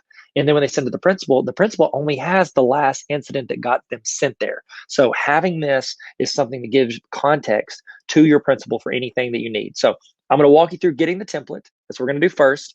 And then I'm going to walk through the template showing you changes you should make. So if you want, pause this video, walk through building that template as you go, okay? Build it, pause it, walk through each step with me, change it to fit your class. And then I'll show you how to put it and make it an easily accessible for you and reporting on your students. Okay, so let's make this screen bigger, make me smaller. All right, so I'm at tarveracademy.com and I'm going to click on resources. So tarveracademy.com, click on resources. It's also linked in my Instagram bio if you want to go to my Instagram. So we're going to roll down to classroom discipline form. Okay, now as soon as we get done with this will be over here under the walkthrough. Classroom discipline form. It is going to automatically prompt you to make a copy of this. You want to make a copy. All right. Once you do this, I do not have access. Even though I made this entire thing, I do not have access to this after you make a copy. Okay. Now you're going to need to be signed into Google because it's going to put it in your Google Drive. All right. Look up here in the upper right. That's the account that it went into. Make sure that's what you want. Okay. So this is a template. So we're going to go up here and we're going to title it first off, and you can title it whatever, Mr. Tarver's Classroom Discipline. That's shouldn't have that. Okay, Mr. Tarver's Classroom Discipline. Excellent. Now, I've got a little header on here. You can change this if you want. You could go up here to this little custom theme. You see this customized theme and click on that. That's going to give you the option. You can delete mine or you can leave it. It kind of hurts my feelings, but it's fine. It's whatever. You can change the theme color. You could upload your own photo. You can do whatever you want. Okay. Listen to your heart here. You can even change the font. Like it goes basic. You can go fancy. Oh, wow. Look how fancy. Formal. Hello. Welcome to, I don't know what British is formal. And then playful. So your choice. I'm going to go basic. And then I'm going to click this X to get out of here. Okay. You can delete this. That's just me telling you to make a copy of it because used to I couldn't force make a copy. Now it does. Now, for student name, I would not recommend having to type in the student's name every single time. I'm assuming that you got the Google form template that I gave you first of the year that is getting to know your students. If not, it is on that same resources page that I just showed you, tarveracademy.com/resources. You need to do that to get information about your students so that you can quickly do what I'm about to show you. So we want to put all the students' names in because we want to choose from a drop-down list.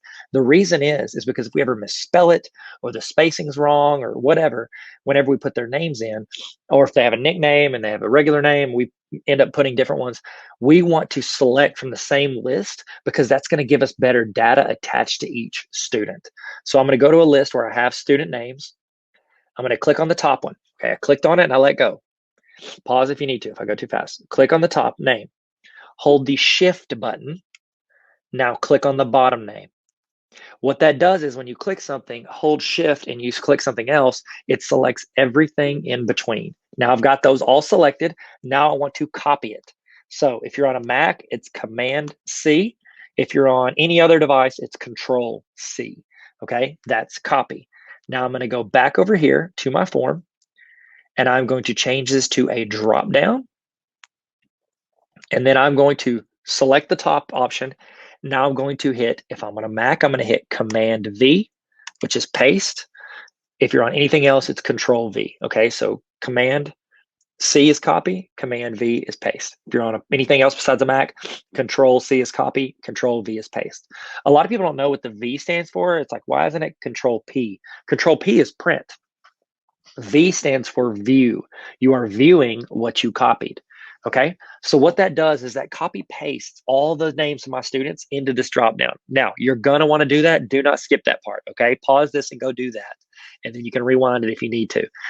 Do you like how I have all Harry Potter character names except for like Jeff Goldblum? He's just like chilling. He like left Jurassic Park and went to Hogwarts. Okay. Now, after that, I've got it set up where it's grade. You can put this on there. If it's always the same grade, you don't have to put this on there. But if you teach multiple grades, it doesn't hurt to have it on there. And you could always delete certain ones. You could add, other grades if you need to. To add a grade, you select one, hit enter, and it's going to be able to add another grade. Okay. Then date of incident. Now, here's the deal. If you fill this Google form out immediately after it happens every time, you don't have to do this part. You can delete this by hitting that trash can. Because what it does is this timestamps every single entry that you have. That allows you to, it allows it to tag whenever you submitted it. Now, we don't always get the chance to submit them all immediately after they happen. Sometimes it happens, we verbally correct somebody, and then we have to do something else. And then it's like 2 hours later or the next day, we remember and we go back. So date of incident, this is where you would select it and it's set up for you. Class period. I would cut out anything like, say I don't teach fourth and fifth, like I've got a prep and sports or something. I don't know.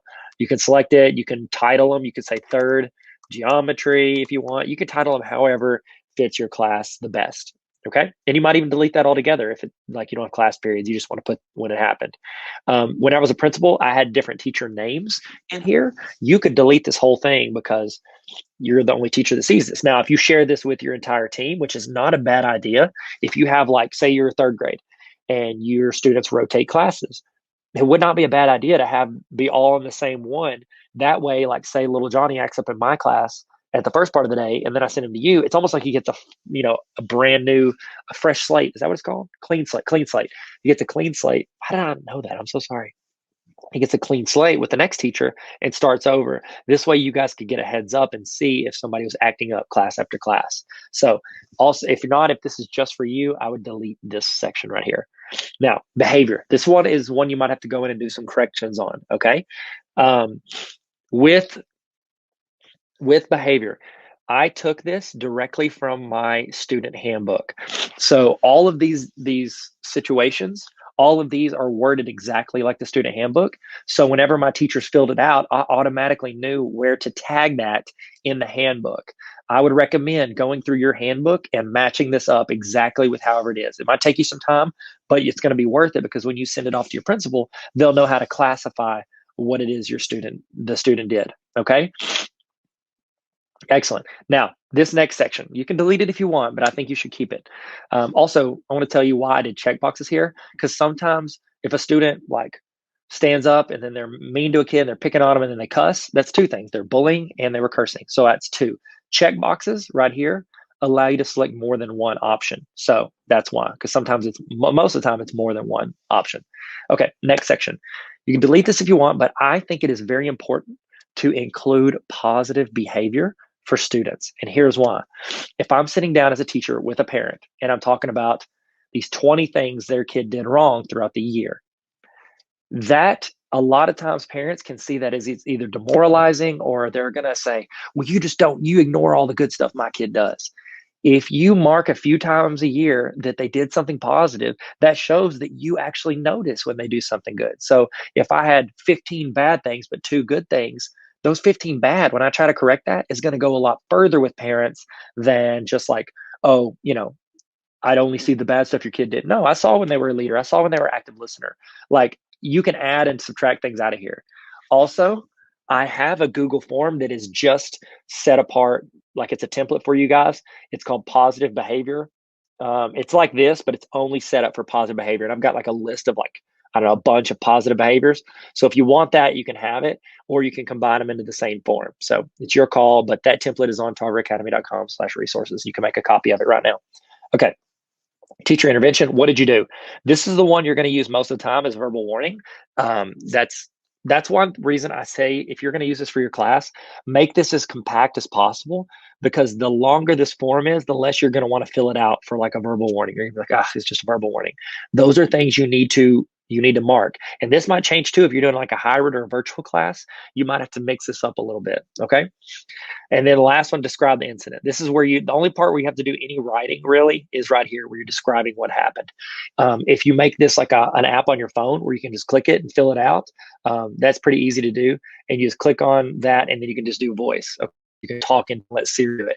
I always try to think of what's the most efficient way to do this stuff, because I know like you're thinking, well, I'm not required to do classroom discipline. I know it could help me, but I'm not required to do it. I have a lot of extra time. I try to make this as quick as possible for you to be able to, monitor your classes and document what's happening. Okay. And then after that, you're done. So it would look like this. Y'all see what I did? I hit the little eyeball. That's your preview. And so I go here, and this is where I can choose my student from drop down. I can choose what grade they're in, date of the incident. I will go through and pick all this stuff that I need to pick. Okay, excellent. I don't know why I clicked that. I didn't do positive and negative.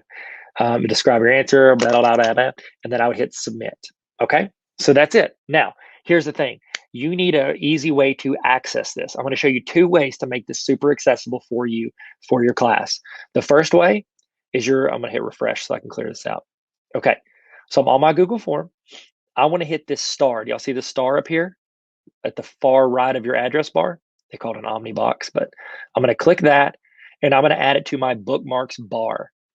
That is going to be right here. So anytime I'm out here and I'm just like hanging out with all my stuff, I can click on this discipline, boom, and it pulls it up directly and I can fill it out. Okay, and so that's the quick way to do it. You can also, and I can't show you my whole screen, but you can't see it. Actually, I guess I could. Watch this. No, I'm not going to do it. I'm just going to tell you how to do it. Super easy. You highlight the address, you click that, and I don't know if you can see that, but you would click and drag that to your desktop and let go. It would then create a little icon and a quick link to this on the desktop of your computer. And if you need that, just like text me to that number right here. Text that number and say, hey, I don't know how to do that, or could you walk me through it? I made a video on this and I can text you the video. If you just text that number and say, hey, can you give me the video on how to put it on my desktop? And I will do it and you're good to go. Okay, so you created the discipline form. Now I want to show you some of the benefits of doing this. Now I'm going to use some data from when I was a principal, but I'm not going to show any student names. Okay, so I've scrolled down past the student names. So in 1 year, we had 609 incidents. Okay, that's everything from verbal warning to everything. So out of all the students, we had 609. We get a breakdown right here. I was principal of 6th through 12th grade. Look at this.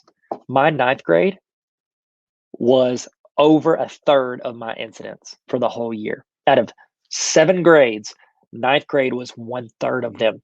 Okay, so what we did was we used this data because 9th graders lose their stinking minds when they get to high school. And so we used this data and went to the school board and we were like, hey, 9th graders, it's a transition year. It's very important. All their grades count towards their GPA.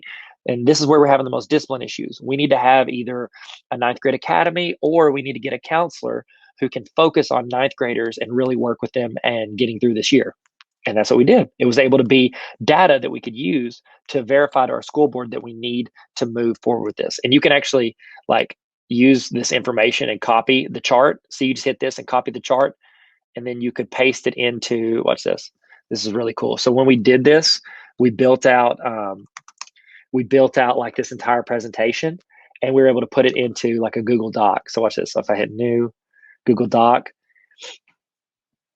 and then I could title it something like the case for 9th graders. And I could hit paste because I just copied it. And it's going to paste that whole chart in there. Give it a second. It's loading up. Don't quit on me. There it is. See? And it copies that chart and pastes it in there. I used to have to to do this when I would do these reports. I would screenshot those and then have to drag them in. Now just copy paste. They've made it super easy to do that. Okay. Now we could go in here and look at dates of incidents. Like this is whenever they were most reported. We could look over here, April. Look at that. There were 20, what is that? On April 28th, there were 15 instances, by far the most out of all the days we had. I could look here and say okay, most of our incidents happen in April, right here, this chunk right here. Why is that? Well, we just got done with 3 weeks worth of testing. Everybody's sick of everybody's face. Maybe we could do like a snow day on that day so we can all get a break, a 3-day weekend. Class period's happening right here.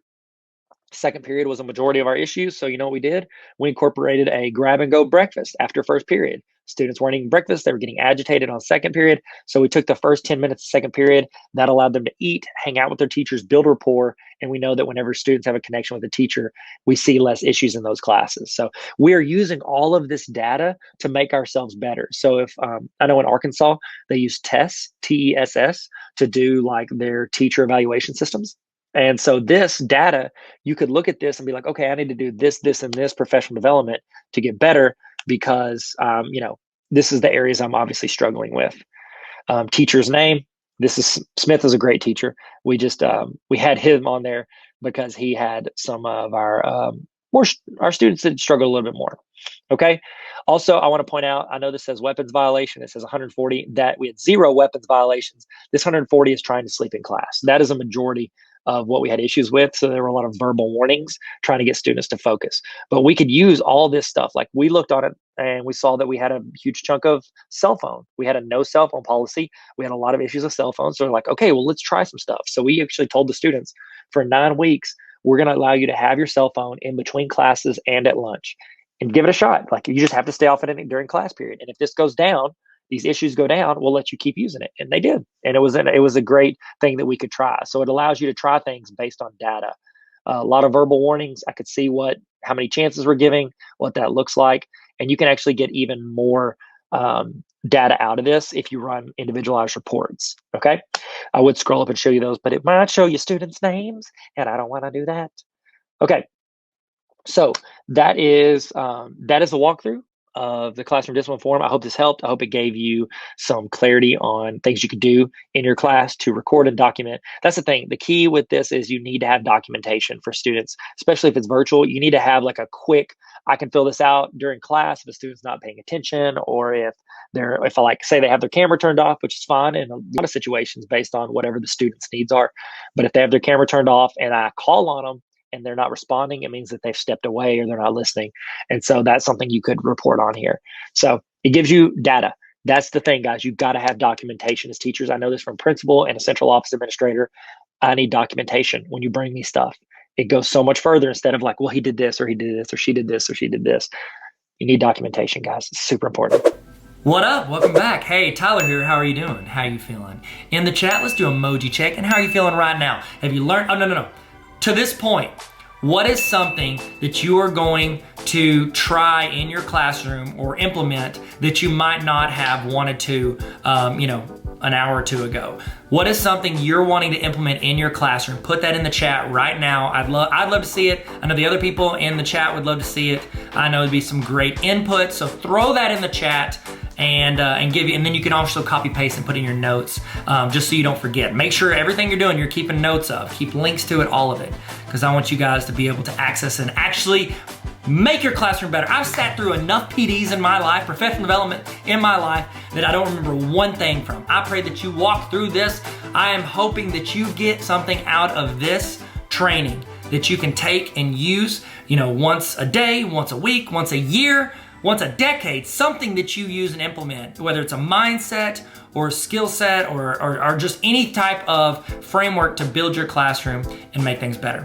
Okay? Speaking of making things better, making ourselves better, I do want to give you, some thoughts on something that I offer, a community that we have at Tarver Academy that I think could add you a ton of value. It could help you get better all year. Because right now we're getting better with PD, with professional development. Hopefully you're getting better right now. This summer you're gonna hopefully glean some information, some knowledge, some experience, and you're gonna get a little bit better.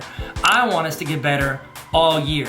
I want us to get better all throughout the year. And here's the thing with teachers. We do not have time to go sit through a 6-hour professional development once a week. So what I did was I created a community called Tarver Academy. And it was based on teachers telling me they wanted resources. They wanted a continuation of these trainings, of templates, of resources. They wanted to be handed to them, because if you go out and search for it, you're gonna find random stuff. They wanted stuff that could be applied to their classroom, that they can sit there, bite-sized professional development for busy teachers. That's Tarver Academy Honor Roll, and I would love for you to join if you want to. If you don't have to, don't pay for it. It's not very expensive at all, but I don't want you to have to pay for it. I would rather you use your district's professional development money. So if you want, have them go in, order that for you. Hey, here's the deal. Okay, let me be real with you. So you are signed up for the premium summer PD. Okay, either you signed up for it yourself, your principal, your administrator signed you up for it, or your district or your co-op.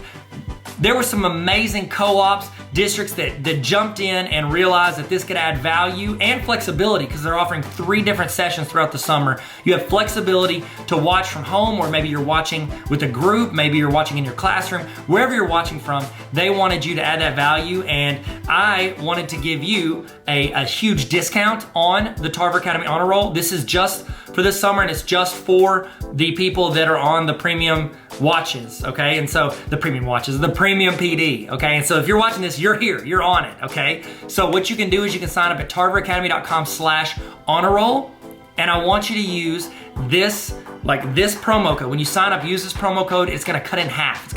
And it's one time for the full year, and it's gonna cut in half. Remember, use your district money if you can. So just write the promo code down or put it in there and then get reimbursed, whatever you need to do. The promo code is premium because you've signed up for the premium summer PD, and so I want to give you half off. So what that is essentially you or your district or your co-op or your building paid for the summer PD, and so what it is, you get half off for these honor roll resources that come to you every week for the entire year. They essentially, it paid for more than, it paid for half of this just because they signed you up for it or you signed up for it. So it's actually a better deal than if you just like straight up bought it. But you'll get access to these trainings anytime you want throughout the entire year, plus anything new. I'm gonna send you something every single week to help make you better in your classroom, because when you get better, your students get better. In the email, every week, you're gonna get either a template, a resource, you're gonna get a short PD video, professional development, a training to show you how to do something you might not know how to do, or reinforce you something you're maybe already trying. You're gonna get something that makes you better every week, plus some quick tips, links to some other things, and also you can ask me questions. I have a mailbag where you get to ask questions, and that's the list I'm gonna pick from first. I wanna help you guys. If I don't know how to do it, I'll do the research for you. I'll build, you're like, oh, I really wish I had a digital interactive notebook. Guess what I'll do? I'll go in and I'll build digital interactive notebooks, and I'll give you the template. You don't have to pay teachers. You don't have to go in and throw the money at anything. I wanna just hand it to you, and I wanna do trainings for you to help you. So if you wanna join that community, I think it's super helpful, and it's essentially where I become the tech facilitator for you. It's Netflix for teacher resources, and I would love for you to join and jump on that. So if you want, go there. It's tarveracademy.com/honor roll, and you can sign up for that. And I think it's just going to be a huge. It's going to be a huge help to teachers throughout the year who have a lot going on and not a lot of time, extra time to go out and do it. It's like as teachers, they always give you more stuff to do, but they don't give you like, oh, here's like an extra 3 hours a day to go out and do whatever it is you're going to do. So if you want to sign up for that, you can. I hope you've used this time also to use the restroom. So if you're just getting back using the restroom, guess what? We've just been talking about Tarver Academy Honor Roll. No big deal. But I want to give you guys time to go do that and get a snack if you need it. Whatever you need to do, we're about to kick back into it. We're about to jump back in it. We're going to fall back into the gap, fall into the gap. Man, do y'all remember that? That was a good campaign. That was memorable. Wasn't it? Memorable? Yeah, sure. Okay, so we're about to get started. We'll get started here very soon, and we're gonna jump back in. We're gonna keep learning. All right, let's do it. Let's go. We're still doing this. In the chat, here we go. In the chat, I want you to tell me the name. Okay, don't say that. I was gonna say, tell me the name of, you know what? You can do that. Tell me the name of a teacher who made an impact on you and what they did. Why did they have an impact on you? In the chat, what name of a teacher or an educator that had an impact on you and what they did to have an impact. It was either the way they treated you, the way they ran their class, or the way they inspired you, or just the way they had structure maybe. They were reliable, they were consistent. I would love to hear in the chat, name of a teacher that motivated you as a student or as another teacher and what they did. So let's throw that in the chat, and we're about to get started. We're gonna jump back into it. We're about to get started. We're gonna jump back into it like a pogo stick. See that? See what I did there? Nope? Okay, all right, let's get going. All right, here we go. Now this is the interview I did with my friend Joshua Harrison. We're in a car, so I apologize for the noise, but hopefully you get something out of it. I love talking to Josh. I love getting his opinion, his thoughts on things. So this is Josh. He's a principal, and he's just a great dude, great all-around person. And here are some of his thoughts on tips for new teachers.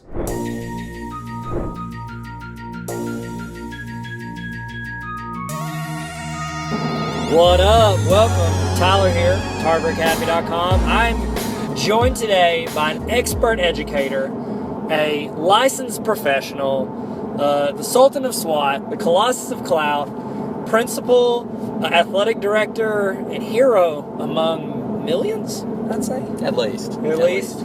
Joshua Harrison is here to talk to you guys about some tips for new teachers. It could be for experienced teachers as well. Could be. It could be. You've got options here. You can be a new teacher, you can be in your first year, you can be in your 5th year, you can be in your 50th year.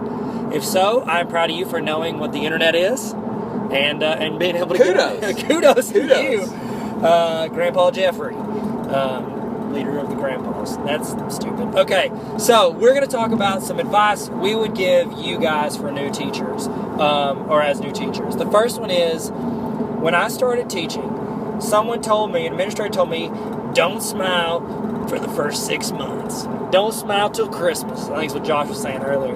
Yeah, I got that advice. Yeah. It was an old teacher. Yeah, it told was me an that. old teacher. Old teacher. She said, don't smile till Christmas. I said, how come? And I smiled one day, and the kids took the room over. Yeah. And I realized at that point she was right. That's don't smile till Christmas. That's why she said don't smile till. Plus, she didn't like to smile. I think she was on the don't smile till retirement plan. Yeah. She definitely smiled at retirement. Yes. My advice to you is, as long as you can control the room, let your personality show through. I'd say, us two, I'd say we have some personalities you don't see often in education. Because we joke around, we have good rapport with the kids. I think we're fairly personable. Ballers. I didn't want to say it, but I feel like it was implied, Ballers. right? It was implied. It was implied. It's implied baller. Implied baller. Hashtag baller even. Hashtag baller. I don't even know. I'm not going to jump to conclusions. But I just think that as long as you are able to do what I'm going to point out as my second bit of advice, then it's okay to smile. It's okay to talk to the kids. The problem I think a lot of kids, and the reason a lot of people say this advice is, young teachers, when they first start, they're only, they're usually, unless they're teaching lower grades, they're not too much older than the kids they're teaching. It's kids you legitimately could have been in the same school with, if you're only 4, 5, 6 years apart, as like a young 21, 22, 23-year-old. And so it's a lot easier to develop like more of a friendship relationship than like a teacher-student relationship. And you don't want to lose that respect. Exactly. And I think sometimes when you smile and when you try to be too close or too friendly with your students and try to get on that wavelength with them, they want to take advantage of you. They want to show disrespect, I think. Instead of respecting the fact that you are a teacher, you are an authority figure, you kind of lose that a bit. So you have to kind of build that relationship as a teacher-student first before you can show that relationship of kind of knowing more about that student. Yeah, I completely agree. Well said. Well said. And with a good accent, too. Thank you. No script. No script. We have the words on the dashboard. It's like playing. No script zone. There's a no script. No script zone. No script. That's good. Thank you. That's a good callback. I like that. Okay, so as long as I really like how you said that. Put the teacher-student relationship first, and then you don't want to say friendship because that's getting too close, but that rapport will get there because they're going to see it's a lot easier to work from strict to being a little more loose than it is to being loose and then trying to tighten it up. Oh, you can't tighten it up. You can't tighten it up. It's so difficult. Once you've given them freedom to do what you can't go back and say, now I need you guys to rein this in. Yeah, don't act like that on a daily basis. But no, they've found their limits and they're going to keep pushing those. So the tighter you make those limits early, the better. Once you let the cats out of the cage, sometimes you just can't put them back Sometimes you can't wrangle up those kids. You can't wrangle up those raccoons once you let them out of the cage. Exactly, because they're fighting with the cats. That's right. You let out cats and raccoons. It's going to get dangerous. Chickens are getting eaten. Yeah, everybody going down. You know what I'm saying? That's how it happens. That's right. Okay, so the second bit of advice, and we touched on it here, my advice to you, make a firm line in what you'll allow in your classroom. You can't predict every situation that's going to occur, or every reaction from a student, or everything that's going to happen. But have that line and let the students clearly know when you get to this line, that's when we're not joking. That's when this you will go here, or this will happen, or you'll have these consequences. Let it be clear to those kids, and stick to it. If you bend on that, or if you let one or two kids go over, they're all going to try to rush those lines. It's that's what I'd add to it. Be consistent. If Yes. you're going to do it, be consistent. You can't find Johnny Joe that's your favorite, and you allow them to do something that you're not allowing the student next to do. Yes. You have to be consistent, because you lose all respect from your students. You lose everything that you've built if you can't be consistent in your rules. Yeah. If you have certain things that you say, this is my criteria, you don't follow through, this is what's going to happen, and you don't do it, they're not going to believe a word you say. Oh, yeah. And they're going to use that every chance they get. Well, he did it, or he did it. And then you're going to be like, well, he did do it. I let him get away with it. And so it's a lot harder to justify something if you're not consistent. It's like when you're drinking ice and you're trying to get out one or two ice, and you've got the thing up here, and then you tap it to get one or two, but then it all just hits you in the face, It messes your mustache up. Every time. Gosh. Every time. Gosh. See, mine isn't as bad. Right. I just got passed. Hey, you got passed. I guess this vehicle, they're Flintstoning it because they're going very slow. Goodness gracious. He's old guy. Poor little fella. Poor guy. Okay, so draw a firm line. What I used to do was I had a very structured discipline system. I had some papers that had incident reports, and if a kid was acting up, they knew I just put their initials on the board. I wouldn't even stop teaching. I put their initials on the board. They'd either notice it, or if they're doing something where they're not paying attention, another kid would be like, hey, your initials are on the board, because they would always tell each other.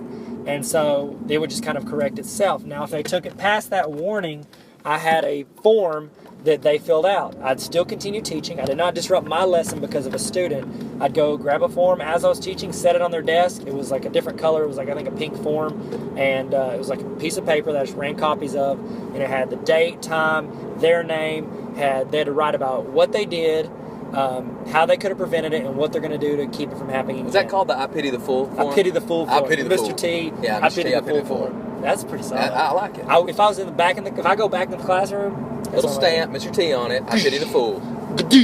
and that's I'm gonna stamp it every time. That's what I do. So, and I give them those forms, and I told them, you're not in trouble. Nothing happens. This goes on file. So all they do is they have to fill that form out before they left. Now, they got a warning. They got the form. If they go another step, they fill out another form, and they have detention with me.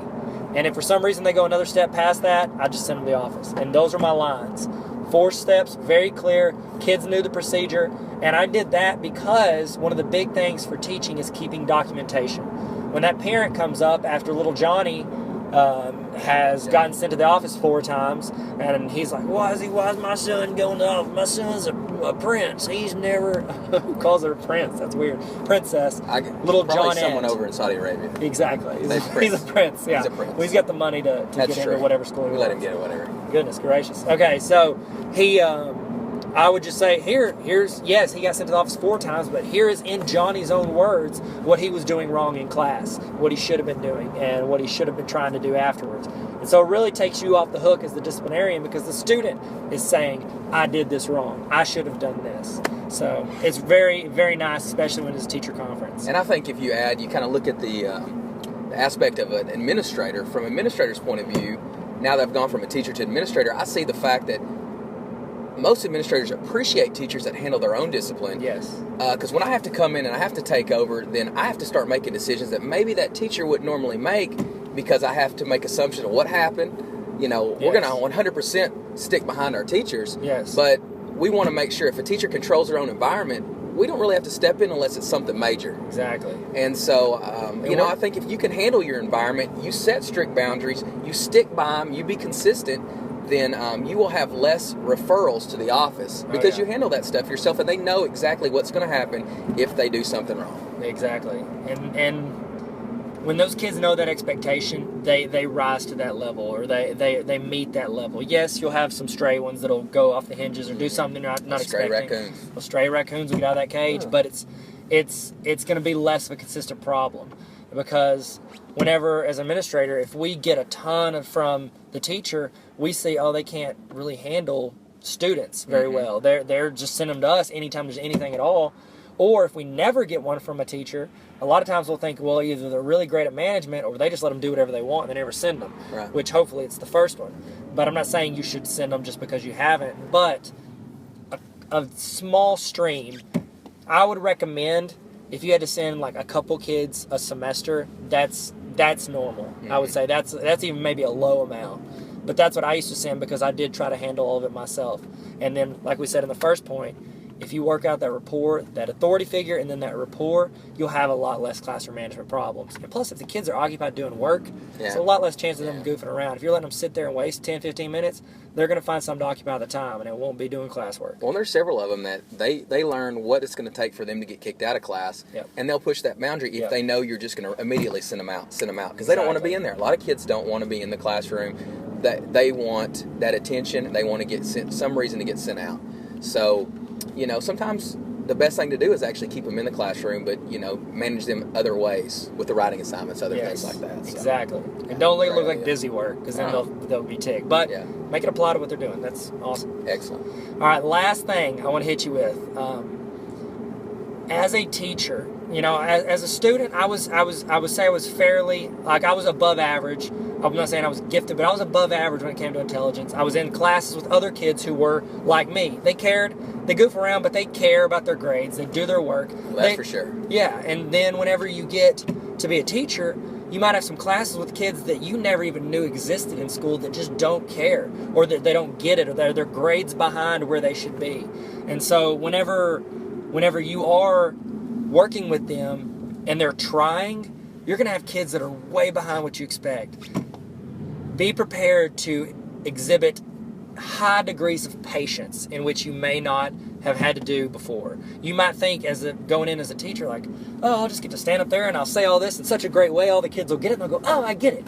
But then you might not anticipate that you have half a class that didn't get that standard last year because of a teacher, or they missed it because they weren't paying attention, or anything could have happened. You're going to have kids that do want to do well, but just don't get it, or are missing something that they need to proceed forward.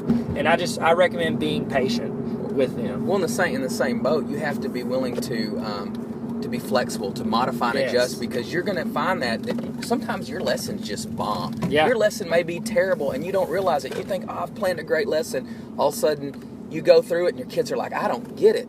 You may have to reteach that lesson another way. That a majority of them get that. Yeah. Not everybody's going to learn certain styles, so you got to be willing to be flexible. So I think, on that point, don't be patient, be flexible, be willing to take some chances. I'd rather see a teacher take some chances with some creative ways to get to their students rather than always just one method, because not everybody's going to get that same method. Exactly. And the more you mix it up, the less boring your class is going to be. For sure. Those kids are going to have less classroom management problems because they're excited to see what they're going to do, or they're too busy learning what they're doing or how they're doing, or figuring out how to do what you expect of them, that you don't have to worry about them acting up, because they're spending all their effort and energy trying to do what they're supposed to do. Right. Sometimes you give them a little bit of a hand in what's going on. They have a chance to come up with some ideas of what's going on in the classroom, man. It keeps them busy. That's a keeps great them excited. teaching method. Yeah. Big time. And that's, if your state employs tests or Bloomboard or any of that stuff, then you know that with the test domains, that's a 4. If those kids are coming up with stuff and those kids are creating and doing stuff, that's like 3 is great teacher, 4 is phenomenal teacher. And so whenever you can train your students to think that way and to want to create and want to have a hand in their learning, I mean, you're going to be hitting all the points with their learning, with their involvement, with less classroom management issues, and then also with hitting the 4. And I think your rigor ends up getting higher because they really start thinking for themselves. Exactly. I mean, that's great. I think we just figured out education. Yeah. Do you think? And we use the word rigor. We use the word rigor. And it's always good to use the word rigor. I had a facilitator at my old school that always go, yeah, but is the rigor there? And so after she'd leave, we'd all jump around. Who's the rigor? Who's the rigor? Where did it come from? Who's the rigor? It sounds like something you'd use when you're like climbing a mountain or something. Yeah. Oh, is the rigor tightened? Yeah, that's when, it's Winnie the Pooh's friend. Winnie the Pooh's rigor. Rigor Rabbit? It's rigor. Roger Rabbit. That's not from Winnie the No, Pooh. no. I'm sorry. All right. Now, coming up, we are doing similar to what we did with the classroom discipline form, but now we're gearing it towards positive actions. There's so many reasons this is important, and we talked about a lot of them, but it's super important because, one, students and parents need to notice when you see that their student does something well. It makes the actual negative discipline stuff go so much further with them. So it's super important that you recognize and you honor that, and then you give them the opportunity to know that you see that and you value that. And whatever you value and repeat and honor, that's what people are going to repeat. So, positive discipline form. Here we go. What is up, ladies and gentlemen? I'm so excited to see you here. I hope you're having a great day thus far. Are you doing good?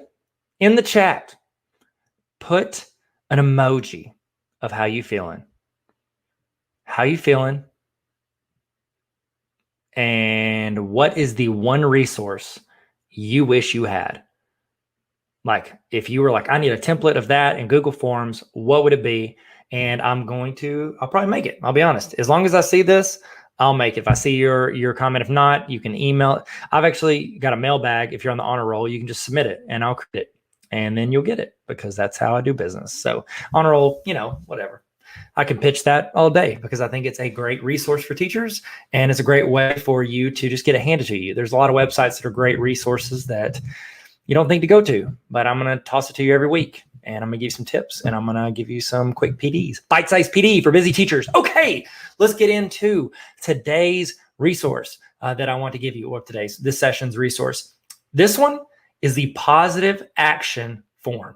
Now, I've gone over the discipline form with you. Hopefully you've seen that. We went through, it's super important. You can incorporate this inside of the discipline form.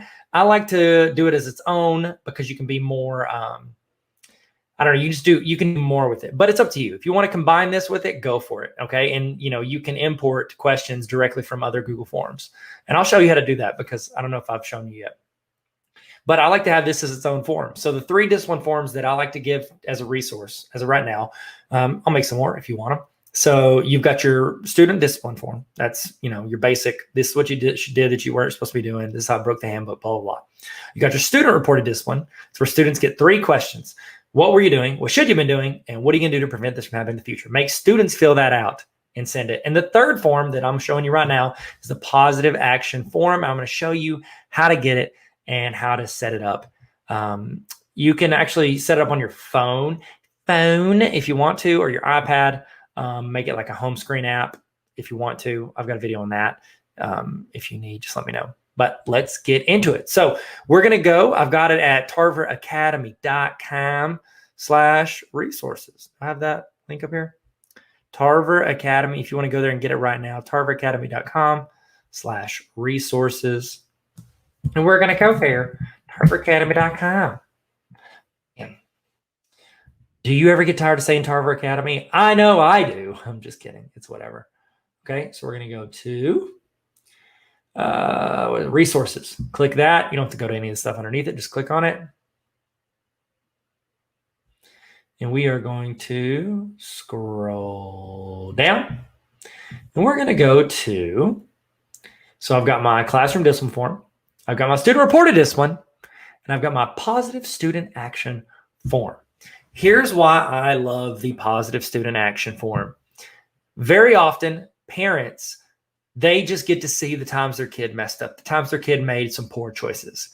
It goes a very long way with parents whenever you show that you notice when their child does something well, whether you send it out to them or you save it for a parent-teacher conference, or say they did get in trouble like 10 times in a row. I throw one of these in with it and be like, hey, I know they messed up 10 times, but there were 2 days they did incredible. And here are the days, I don't know what you did or what you fed them for breakfast, but do that every time. Remember, make a copy right here. It's going to be your copy. I do not have access to it. Okay. We're going to change it. We're going to call it, positive student action form. And I'll just call it, Mr. Tarver's class. Okay. Here's the deal with any of these forms. You want to make them as quick and as simple as possible. I don't like to type, especially if I'm like using like my iPad or my phone. I would rather just click, click, click, submit. Okay. So here's what I do. Go into your spreadsheet, and I'll show you how to do this. I think I showed you in the discipline form, but let me see if I've got it. Best event. Let's just see if this is, hopefully I don't bring up people's names. I did. All right. So let's just do this. We'll go to new and create a Google Sheet. All right. Let's say you've hopefully done this. I've got this resource if you need like a student information form to gather their information. I've got one if you need it. But here we go. Okay. So let's do,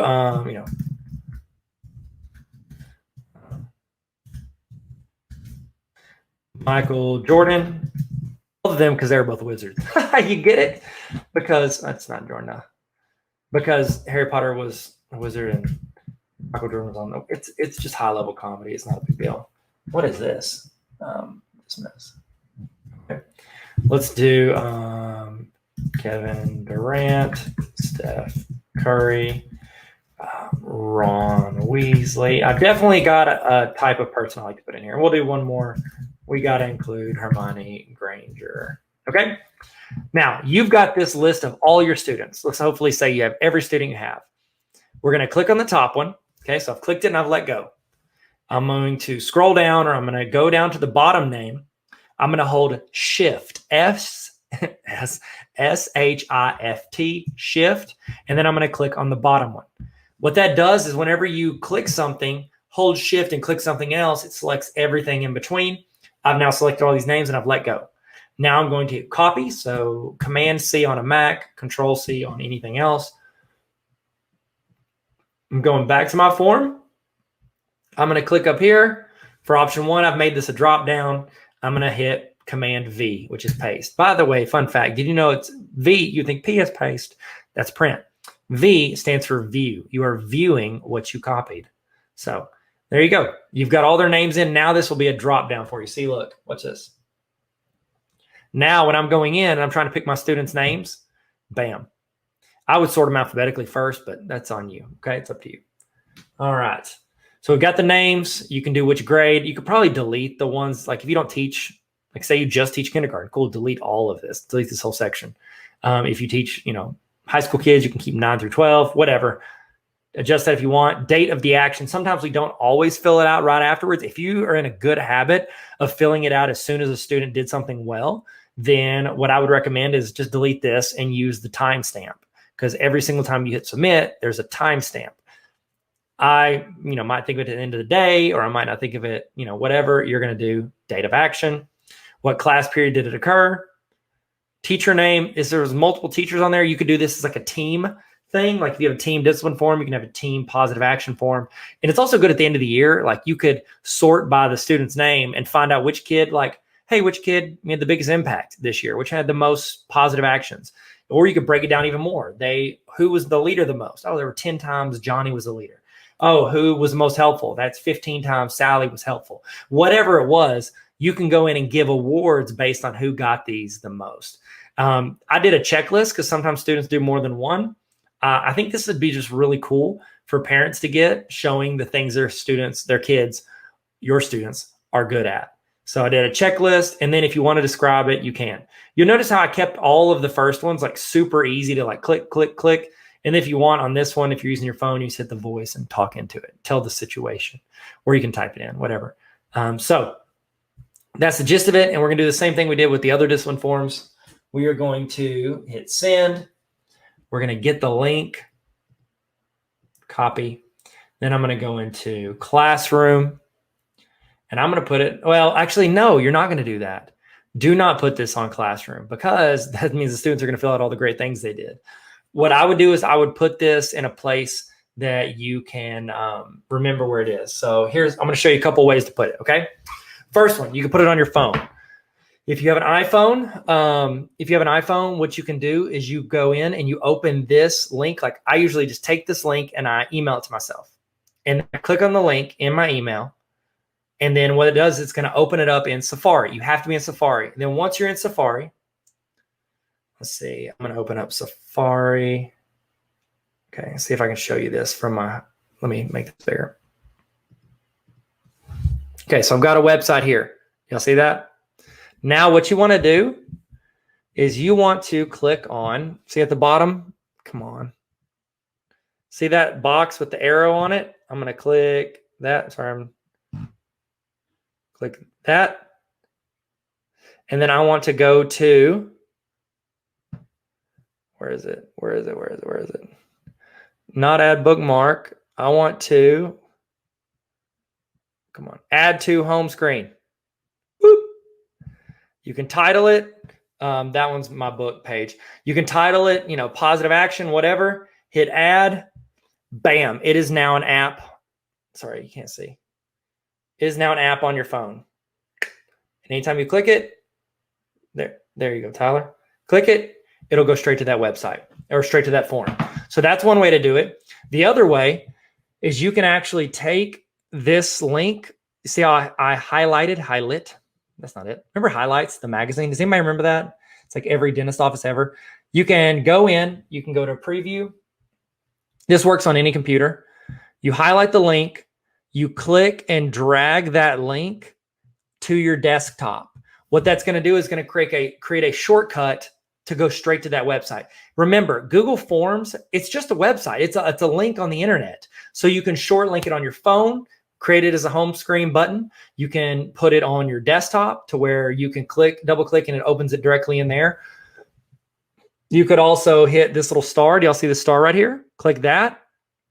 You can't see it. It didn't pop up, but you can add the bookmark, and you can add it to your bookmark bar. Watch my bookmark bar. Bam. See that? Positive action form. It's right there. So I can always just click on it and it would open it up. There you go. Here's what I like to do. See how I've got a folder right here? You can right click. You can't see it, and you can create add folder. So right click up here on this bookmarks bar and click add folder. And then look, see, I've got a discipline folder right here. You're not going to be able to see the drop down, but if you do, and then you can click and drag, see this? I can drag that into that folder. I would have a discipline folder as like classroom discipline. You could have student reported discipline. You could have, positive action form. You could do, multiple of those.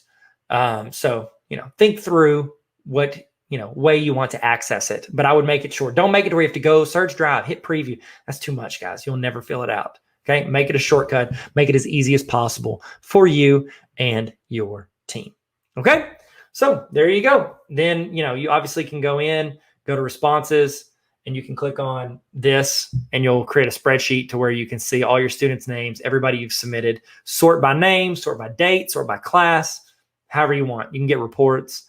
It's just a great way to actually notice the things that students are doing that we want to reward, not just the stuff that we want to, hold as a negative. So, and I'm a big proponent of that. So hope this helped. Hope you learned something. Hope it assists in some way. Y'all be good. Stay sweet. Never stop learning. Here we did. Here we did. That's not funny. That's not right. Okay. I'll see you guys. All right, ladies and gentlemen, this next session, this is from an interview I did with Ryan Gottfredson. He is a writer. He's an instructor. He's a consultant. He does a ton of work on leadership. And I wanted to kind of shift gears here because I think it's super important that we work on our mindsets, and that helps us develop the mindsets of those that we lead. He's an educator. He also, works with companies all around the world. And so he was so kind to give me his thoughts and expertise. And I just hope that you can get something out of this section where we talk about mindsets and how to have the mindset we want to make a difference in our classroom and help our students make a difference in their lives. So tell me a little bit about how you got into this, and then how you developed your test, and then, the premise for your book. Yeah. So again, I've come at this from the leadership end. And when I did my dissertation, I essentially reviewed the last 70 years of leadership research. And what I found is that 70% of that research primarily focuses on leadership behaviors. What do you need to do to be an effective leader? Or we can even, if we're talking to teachers, what do you need to do to be an effective teacher? And that's helpful. That's really beneficial. But it didn't sit well with me because I recognized that leadership and really having an influence on others is more than just doing the right things. We've got to be a certain type of person. And so for the last 7 years, I've been focusing on how do we tap into this being element of leadership and influence, and everything's led me to mindsets. And even when I started to learn about the power of mindsets, I remember going online, and I went, as any good academic would, I went to Google, right? Yeah, of course. So I went to Google, I literally typed in, what mindsets do I need to have to be successful? Now, there's some really good stuff with fixed and growth mindsets, which is one of the sets of mindsets that I focus on. But beyond that, to me, almost all of the articles that popped up weren't even talking about mindsets. They were talking about behaviors. And then we would get one article that would promote one mindset and another article that would promote a different mindset. And so I was like, okay, Google's not going to give me what I'm looking for. So I went to the academic literature. I opened the floodgates, and I found that mindsets have been studied for 30 plus years across education, psychology, marketing, and management. And in each of these disciplines, they're studying their own pet mindsets. And they're all finding that mindsets drive our thinking, our learning, and our behavior. But they're really not talking to each other. And so what I've done with my research and with my book and this personal mindset assessment you're talking about is I've just brought these different streams of research together into one framework. So I focus on 4 different sets of mindsets. They all range on a continuum from negative to positive. And if we can identify the quality of our mindsets in the present time, where do we fall on this continuum from negative to positive? And if we can identify more positive mindsets to have, that empowers us to shift our mindsets and unlock greater success for ourselves. Oh, that's awesome. And I know that you wrote a book about it. There's a depth to it and there's a lot more to it. But if I'm somebody and I do want to take like just one step forward in improving my mindset, what is like a simple tip or a quick tip you would give somebody just like surface level? Because I know you've got a lot more depth and a lot more steps and procedures, but what's a surface level thing somebody could do just to make a small change? Yeah, great question. I am gonna give you a little bit of depth, but Oh, good. there is a simple thing that we can do. So we describe our mindsets as mental lenses, but in reality, they are neural connections within our prefrontal cortex. So when we encounter a situation, our senses send all sorts of information to our brain to try to process. How do I navigate in this situation? Well, it is our mindsets that filter down all of this information and then interprets that information in unique ways. And so if we have a negative mindset, that means that we have neural connections that are just processing the information that comes in a not as positive of way. And so if we want to improve our mindsets, what we've got to do is we've got to activate, stimulate, and strengthen our positive mindset neural connections. Does that make sense? Yeah, you got to activate, stimulate, and what is the last one you said? And strengthen. Strengthen. So, okay, so I guess it would be like, because I know a lot of people's mindset, they don't decide it. It's reactionary. It's like either how they're wired or what they've been trained to do over time. So what's something if I have, let's say I just have a negative mindset. Like when I receive information, I process it in like, oh, this is my fault, or I shouldn't have done this, or I can't get better. Like, what's something I could do to kind of start shifting the needle on that and make it more positive or run it through the correct lens? Yeah, and so there's 2 ways that we can think about this. Improving our mindsets just kind of globally, but then also if we could develop certain things that we could do for specific mindsets. And so let me start globally. So globally, one of the primary things researchers are finding is doing a gratitude journal. Yeah. So for example, I use every morning the 5-minute journal, which it has me write down 3 things I'm grateful for, 3 things that'll make today amazing, and 2 positive self-affirmations. So this is what that does at the beginning of every day. It's activating and strengthening my positive mindset neural connections. And meditation is another global practice that researchers are finding just by meditating actually shifts our brain more to the positive as a whole. Okay. And what do they say focus on when you're meditating or when you're taking that moment? Or are you just thinking about your day? You're thinking about what are we supposed to think about when we do that? Yeah, so there's a variety of different ways and I'm no meditation expert. In fact, if you would have asked me 2 years ago if I'd be talking about meditation on this podcast, I would have said you're crazy. Yeah. But the more I've gotten into the meditation research and mindfulness research, all of the research is suggesting that it's got huge effects because it essentially breaks the rust off of our neural connections. We become more cognitively flexible, which allows us to navigate our world more effectively. And so there's different approaches to meditating. I think the foundational approach to meditation is actually you just sit with actually trying not to think of things. You just pay attention to your breath. And as you're doing this, inevitably, your mind is going to wander. Mm-hmm. And that is okay, because then where the power of my meditation comes in is we need to bring our focus away from our wandering and back to our breath.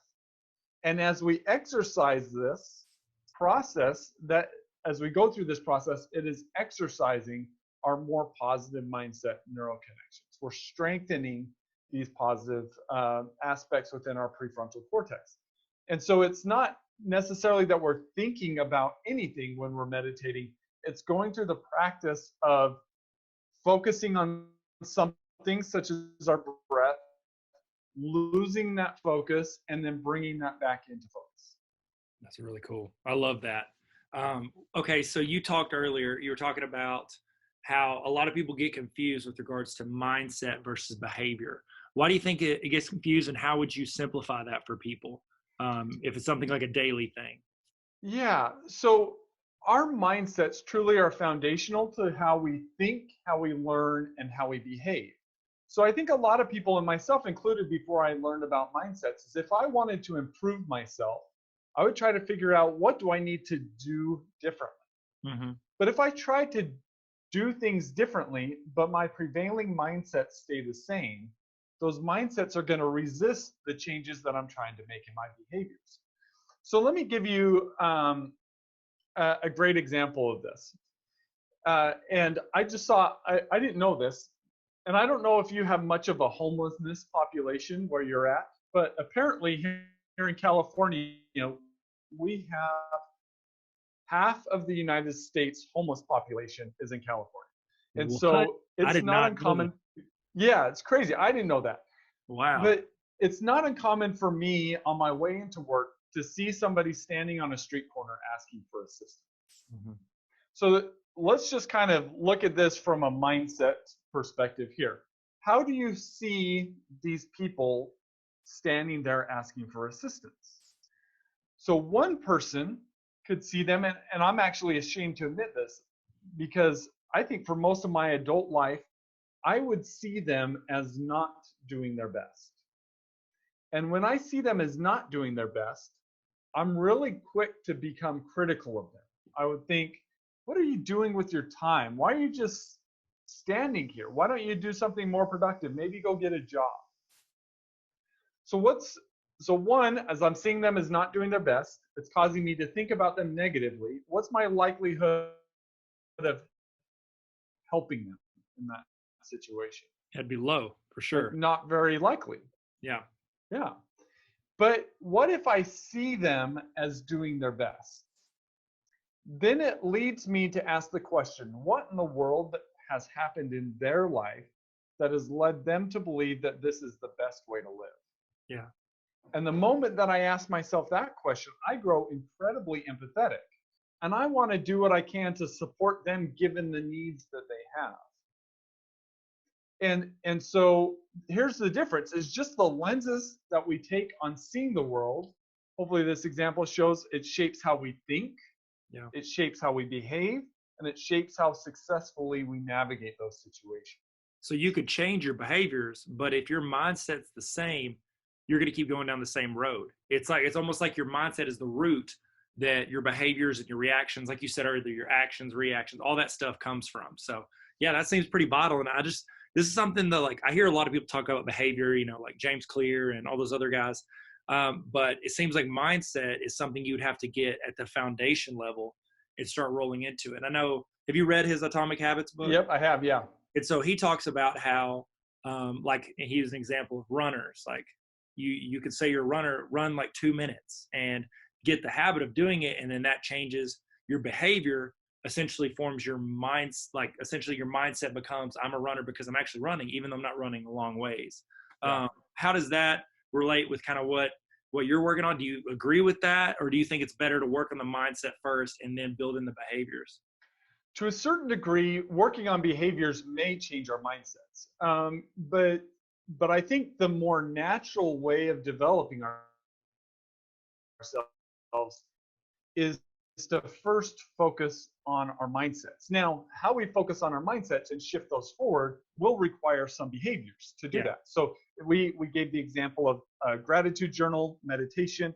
We got to put into place habits within our lives that consistently activate and strengthen our positive mindset neuroconnections. And those are the habits that we need to engage in to improve our thinking, our behavior, and our success. Yeah.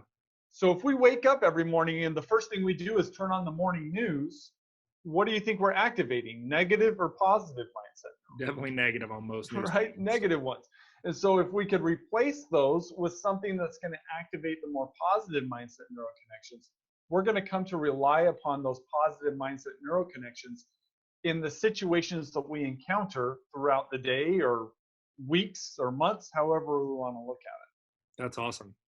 Okay, so let's shift over to, if I'm a leader, whether it's in the classroom or in a business, or I'm the president of student council, whatever the leadership position you have.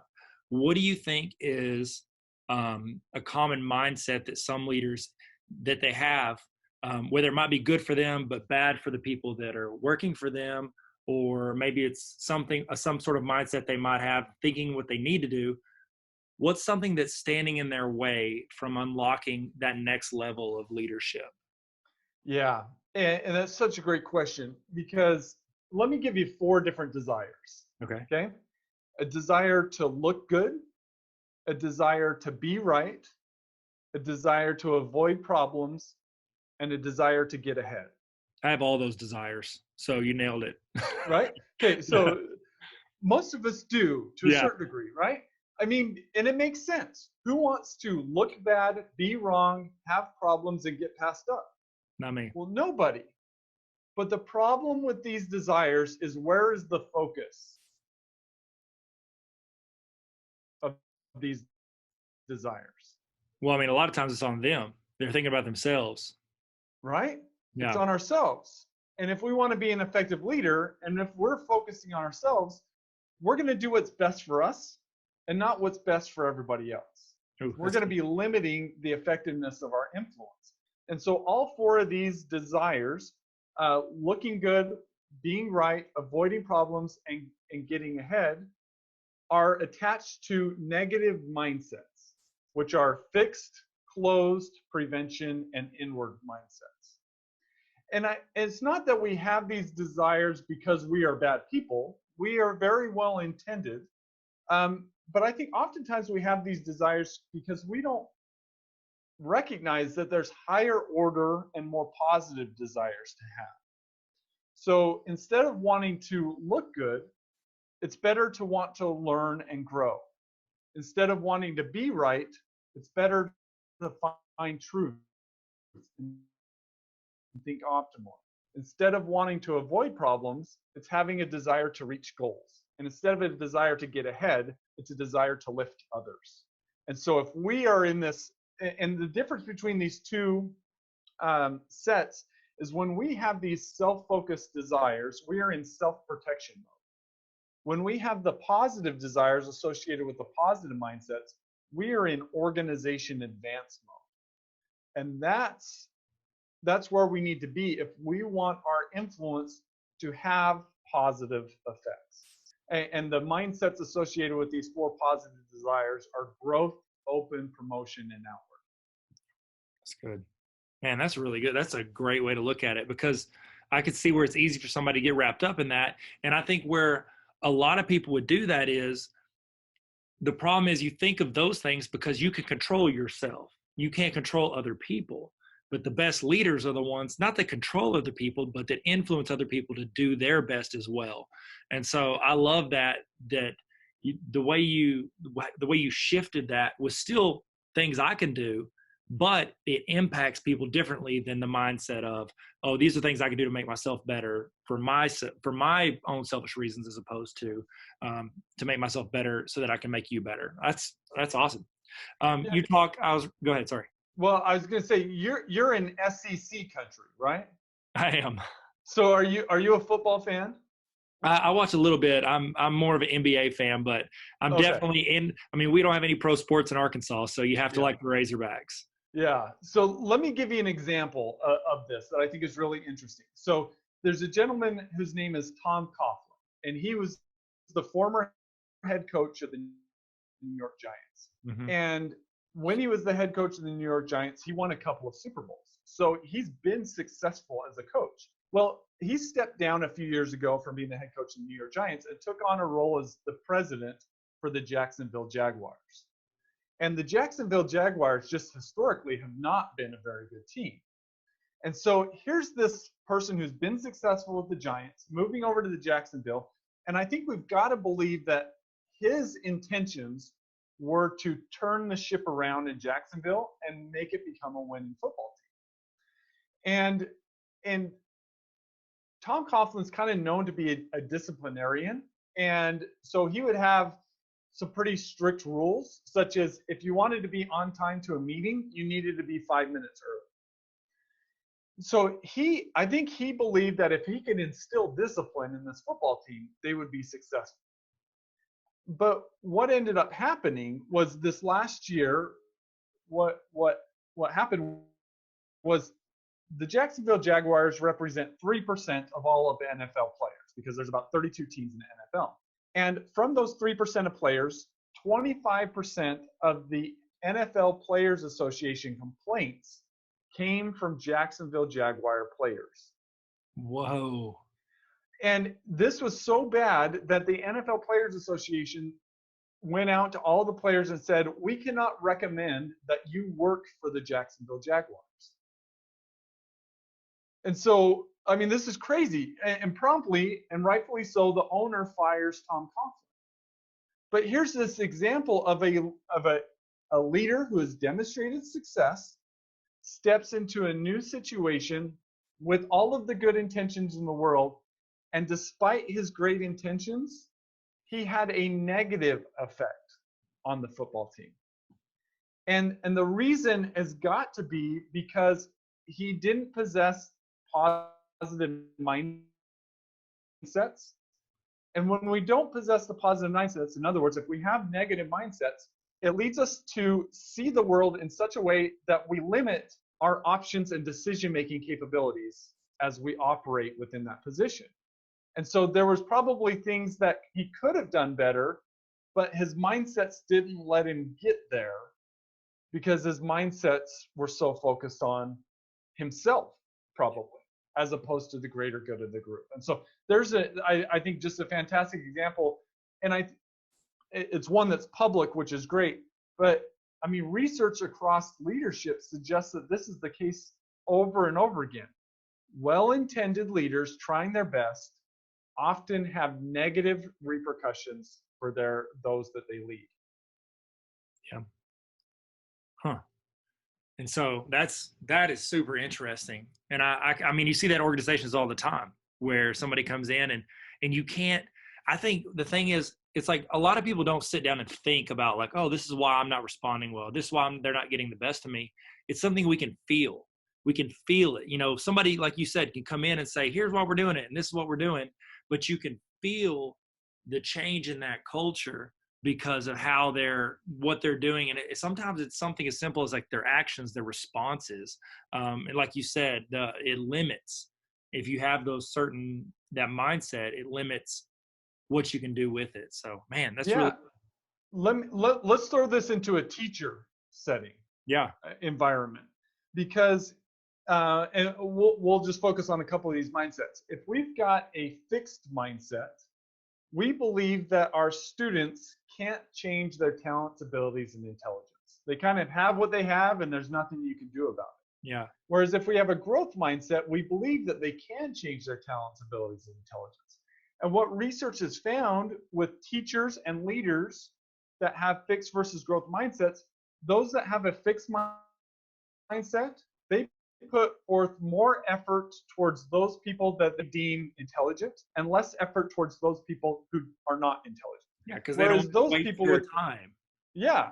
Whereas those people with the growth mindset, they spread their time out equally across their groups. And they're more likely to just naturally want to develop those that they're working with, not necessarily just the talented ones. So that's, something leaders aren't and teachers may not be conscious of what mindset they have.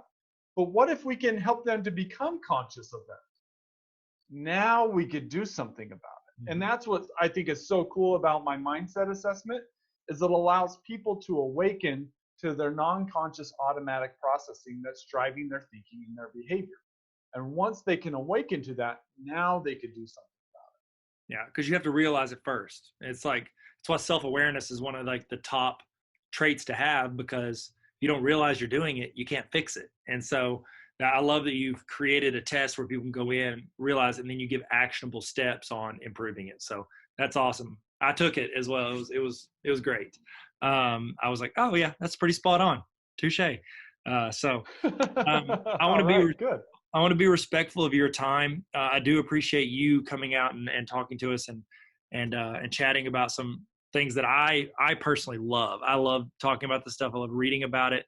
And so I'm honored that you came on here and talked about it. Is there any last things you would like to recommend to people or say to people? And then after that, I'd love for you to tell them where they can find you and some of your resources and pre-order your book or read the ebook right now or listen to the audiobook.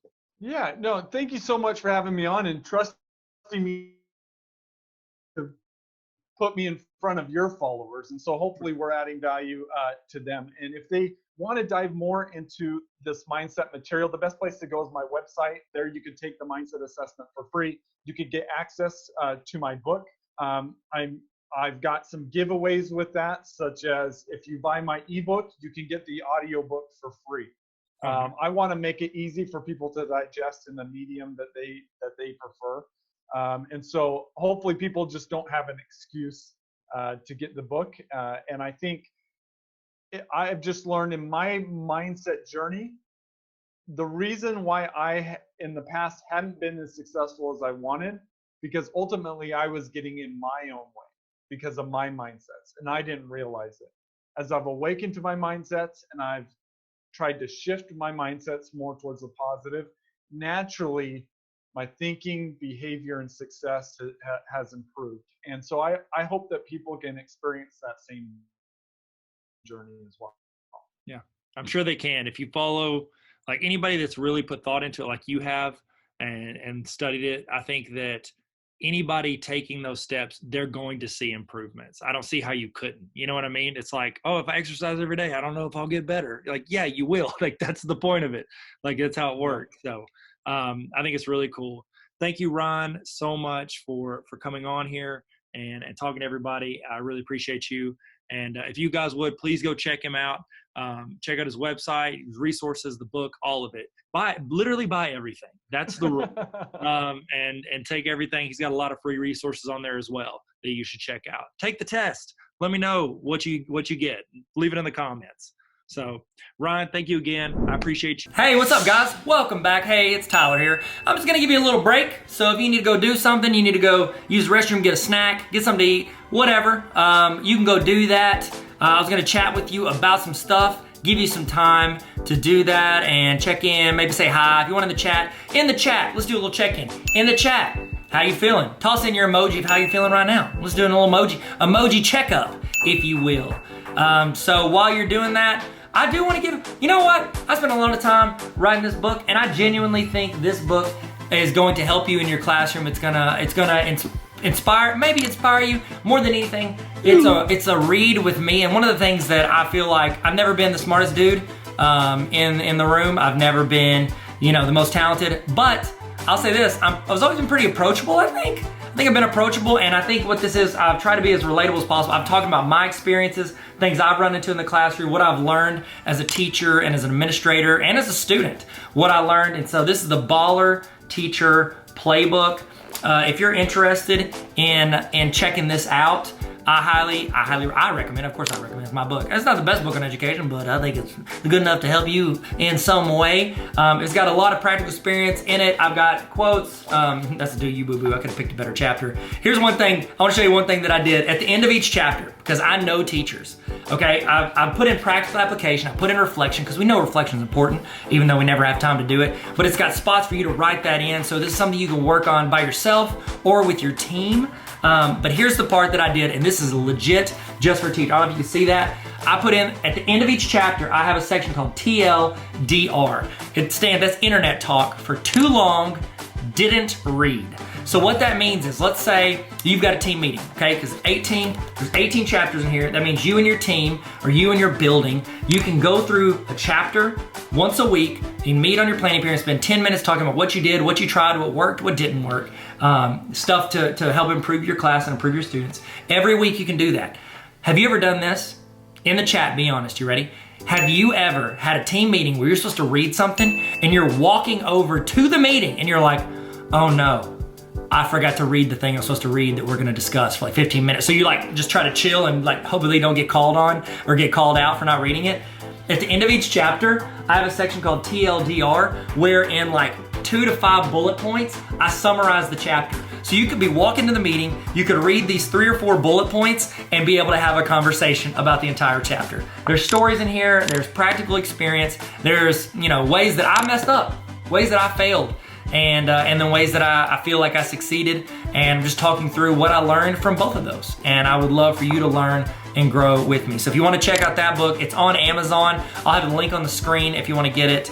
Link is in my bio. I link links everywhere to it. So Baller Teacher Playbook. I think it can help you in your classroom. Okay, we're about to get started. Kick back into it. Hopefully you're ready to roll, ready to go. And let's jump back in. Let's jump back in like Michael Phelps, okay? Well, does that work? Does that work? I mean, he jumps into the pool. That's what I was going for. I need to know more like high diver. High divers would have been better. I'll tell you this, we're gonna stick the landing like Carrie Strug. Y'all remember her?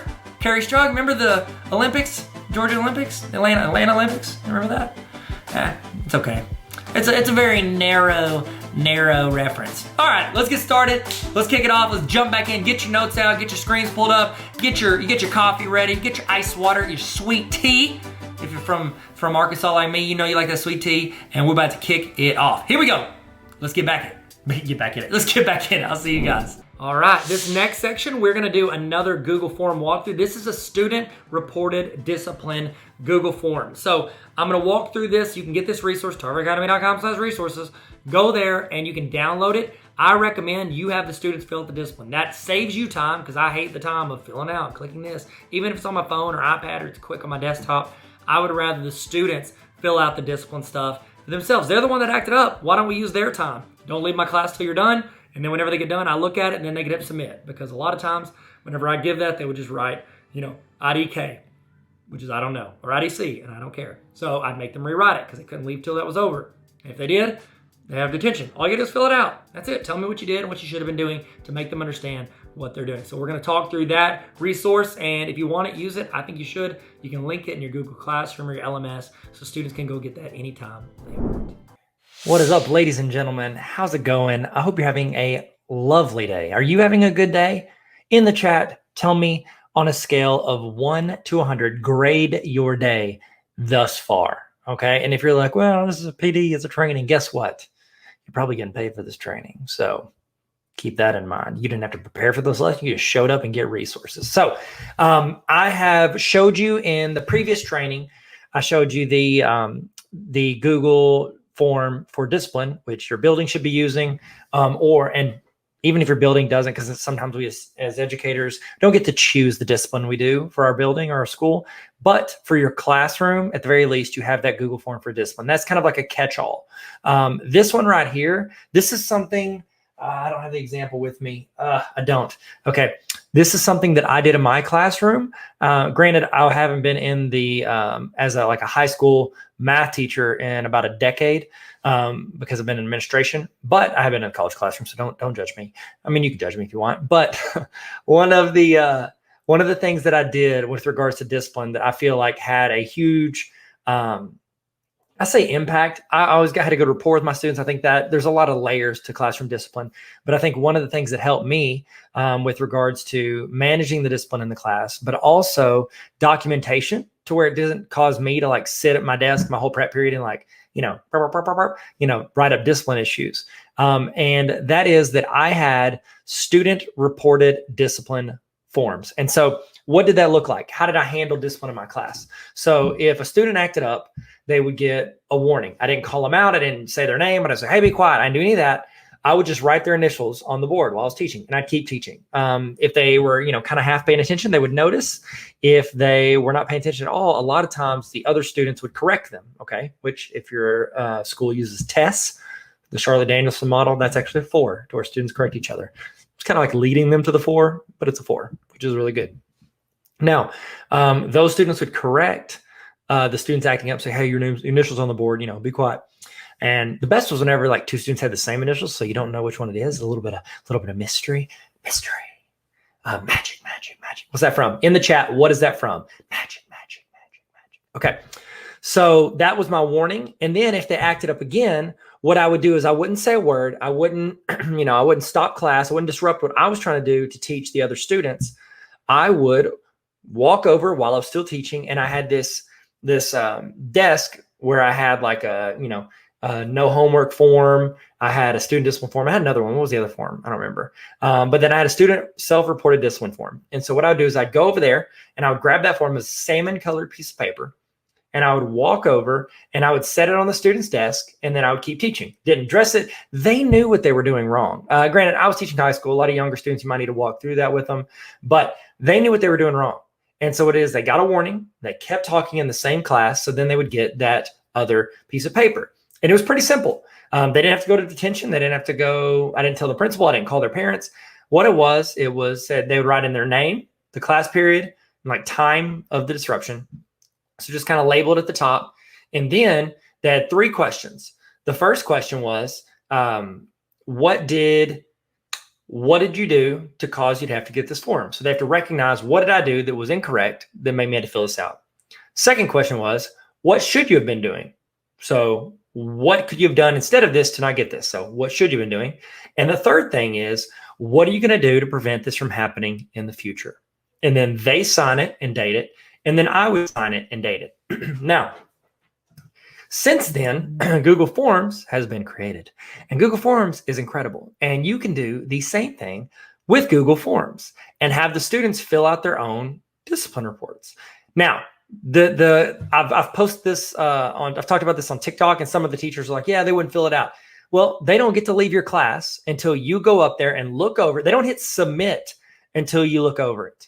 Okay, so you walk over, and that's a procedure. You have to build in there. If they submit it too soon, then you're going to have to say, nope, you got to do it again. Like, you've got to make them walk out the door and walk back in correctly. So you're making them do the correct procedures. And once they get in the habit of that, they all know it's pretty simple. You fill it out. I read over it. We correct anything I feel like you were trying to skirt around what you did, or you weren't, being super specific, short for specific, with what you should have been doing. And I need you to correct it. And then when you hit submit, we're good to go. Okay. So what I'm going to do today in this segment is I'm going to show you how to do that. I'm sorry, I'm going to show you how to do that. I'm going to give you that resource and then show you where to put that in your Google Classroom so that students can go and fill it out whenever they need to. Okay. Now you can modify this, in Google Forms. You can modify it to make it look the way you want. Okay. So let's make my face smaller and make the screen bigger. All right. Much better. Okay. So what you're going to do is we're going to go to the link on the screen. It's tarveracademy.com/resources. It's where I keep most of my resources. All the free resources are on this page. Never clear your throat in the mic.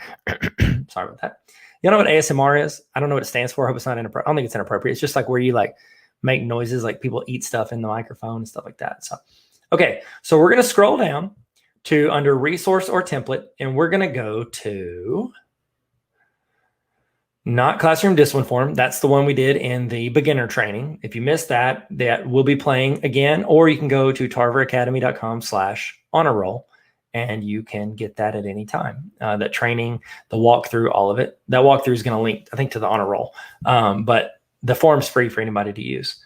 But you should join the honor roll. Everybody's doing it, except for the people that aren't. And they're missing out. That's on them. Okay, we want to go to student reported discipline. So I'm going to click on student reported discipline. And then you're going to make a copy. Remember, this is now your copy. I will not have access to it. We start from the same form, and then when we hit make a copy, we all have our own copy. Oh, this is an old school one with my old header. Wow, so gorgeous. You can take that header off if you want. If you've used my resources before, I think I've explained this, but you can go up here if you don't like Tarver Academy header. Okay, where's my mouse? There you are, little buddy. So we can go up here to the paint, and then we can hit this X, and it'll get rid of Tarver Academy, which hurts my feelings, but it's whatever. I would go up here and I would change this title instead of student reported discipline. I mean, I'd put, actually, I would probably just put at the back, Mr. Tarver's class. Put whatever your class name is right there. Now, keep in mind, you can go ahead and sort this form directly from here. So my folder up here at the upper right, do you see that? I can go ahead and click that, and I can sort this into whatever folder I want. So I can create a folder. I can call it discipline, hit enter. And I wouldn't do one for each class. I would do it just for this class. So I'm going to move here. Okay. Then you're going to go student reported discipline. And then you're going to have to say, you can put I would put my procedures here. If you hopefully you've sat through my training where I show you how to do the instructions in the actual header. So that would be a cool place to go create a custom header in Canva, and then you can put it in here. But if not, we can do the instructions. I can put instructions 1, fill this out accurately. Do not submit yet. When finished, and I'm not teaching / talking to someone, raise your hand for me to come over and read. 3, I will tell you that you can submit.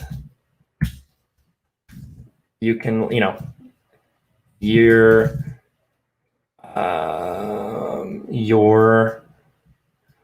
to go submit. I will tell you that you can submit. You're able to continue working or leave class. Hopefully you're filling yours out right now. You're not just like staring at me do this. You're able to continue working or leave when class is over. Okay. All right. We will need to make sure you have this gear on, and then make sure you have it to where they have response receipts so they can get this. So as soon as they hit submit, they'll receive a copy of this. You don't have to do autocrat for it. They'll receive it so they have proof of what they did. You don't want to limit to one response. We don't want them to edit after they submit. We don't want them to see summary charts. We want it to where it collects their emails. I think that'll be default for you. Presentation, we don't want to show another link. Please don't do that again. And hit save.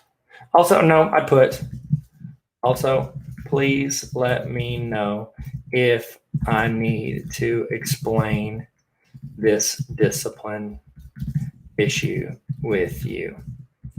I want you to understand, because I want you and myself to get better. You can say that if you want. It's up to you. Hit save. Okay. So I think it's really good if you can get a list.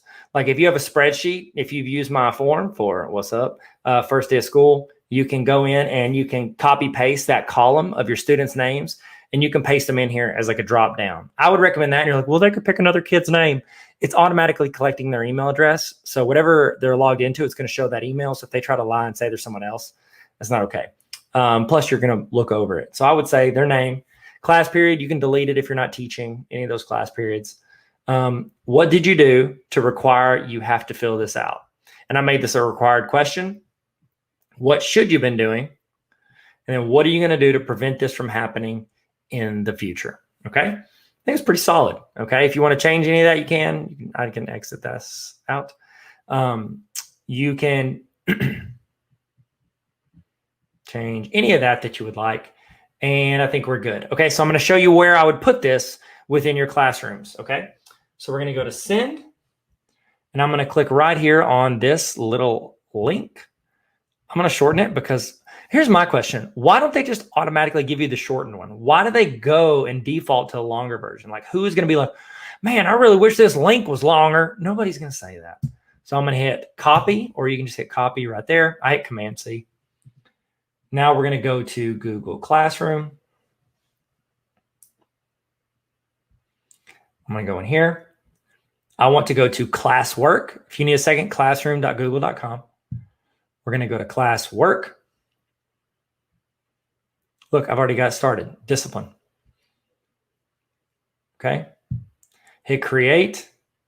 And then I do not make it an assignment. Make it a material. Y'all see that? Hit that. And then fill this out if you got in trouble. If you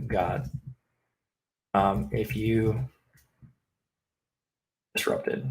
I don't know. Would you say that? Or I could just say student discipline. Or fill this out. I like to put the instructions in multiple places. If you don't agree with this, that's fine. You're probably wrong. Put it in as many places you want. You're like, well, they should just read everything. You know you don't read everything. So fill it out. Put the instructions wherever you can. I'm going to say do not submit until I read over it. Fill it out in complete sentences. I forgot to say that last time. Okay. Now we need to attach that. I can make this bold. I'm going to make do not bold and italic or underline. There we go. Okay. Hit add. And I'm going to add it directly from my Google Drive. It should show me recent unless I filled it out with the wrong account, which I've done before, as you guys know. There it is. Nope, that's not it. Let's try this one, Mr. Tarver. What's that? Yeesh. Okay. Yep, what do you know? I don't know why I'm logging out. Nope, don't want to sign out of all of them. I want to sign in there. Sorry. I don't know why it's been doing this lately. It's been switching me from the account. I got to look around my camera. I'm not just like ducking you guys. So abs. The world. Why does it keep switching? Get it right. Okay. Okay. So let's go in and make sure that's added to my drive.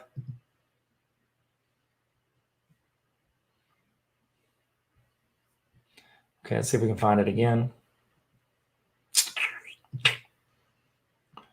Okay, one more time. One more time. Scale 1 to 10. How good's my singing? Answer 10. That's not true. Okay.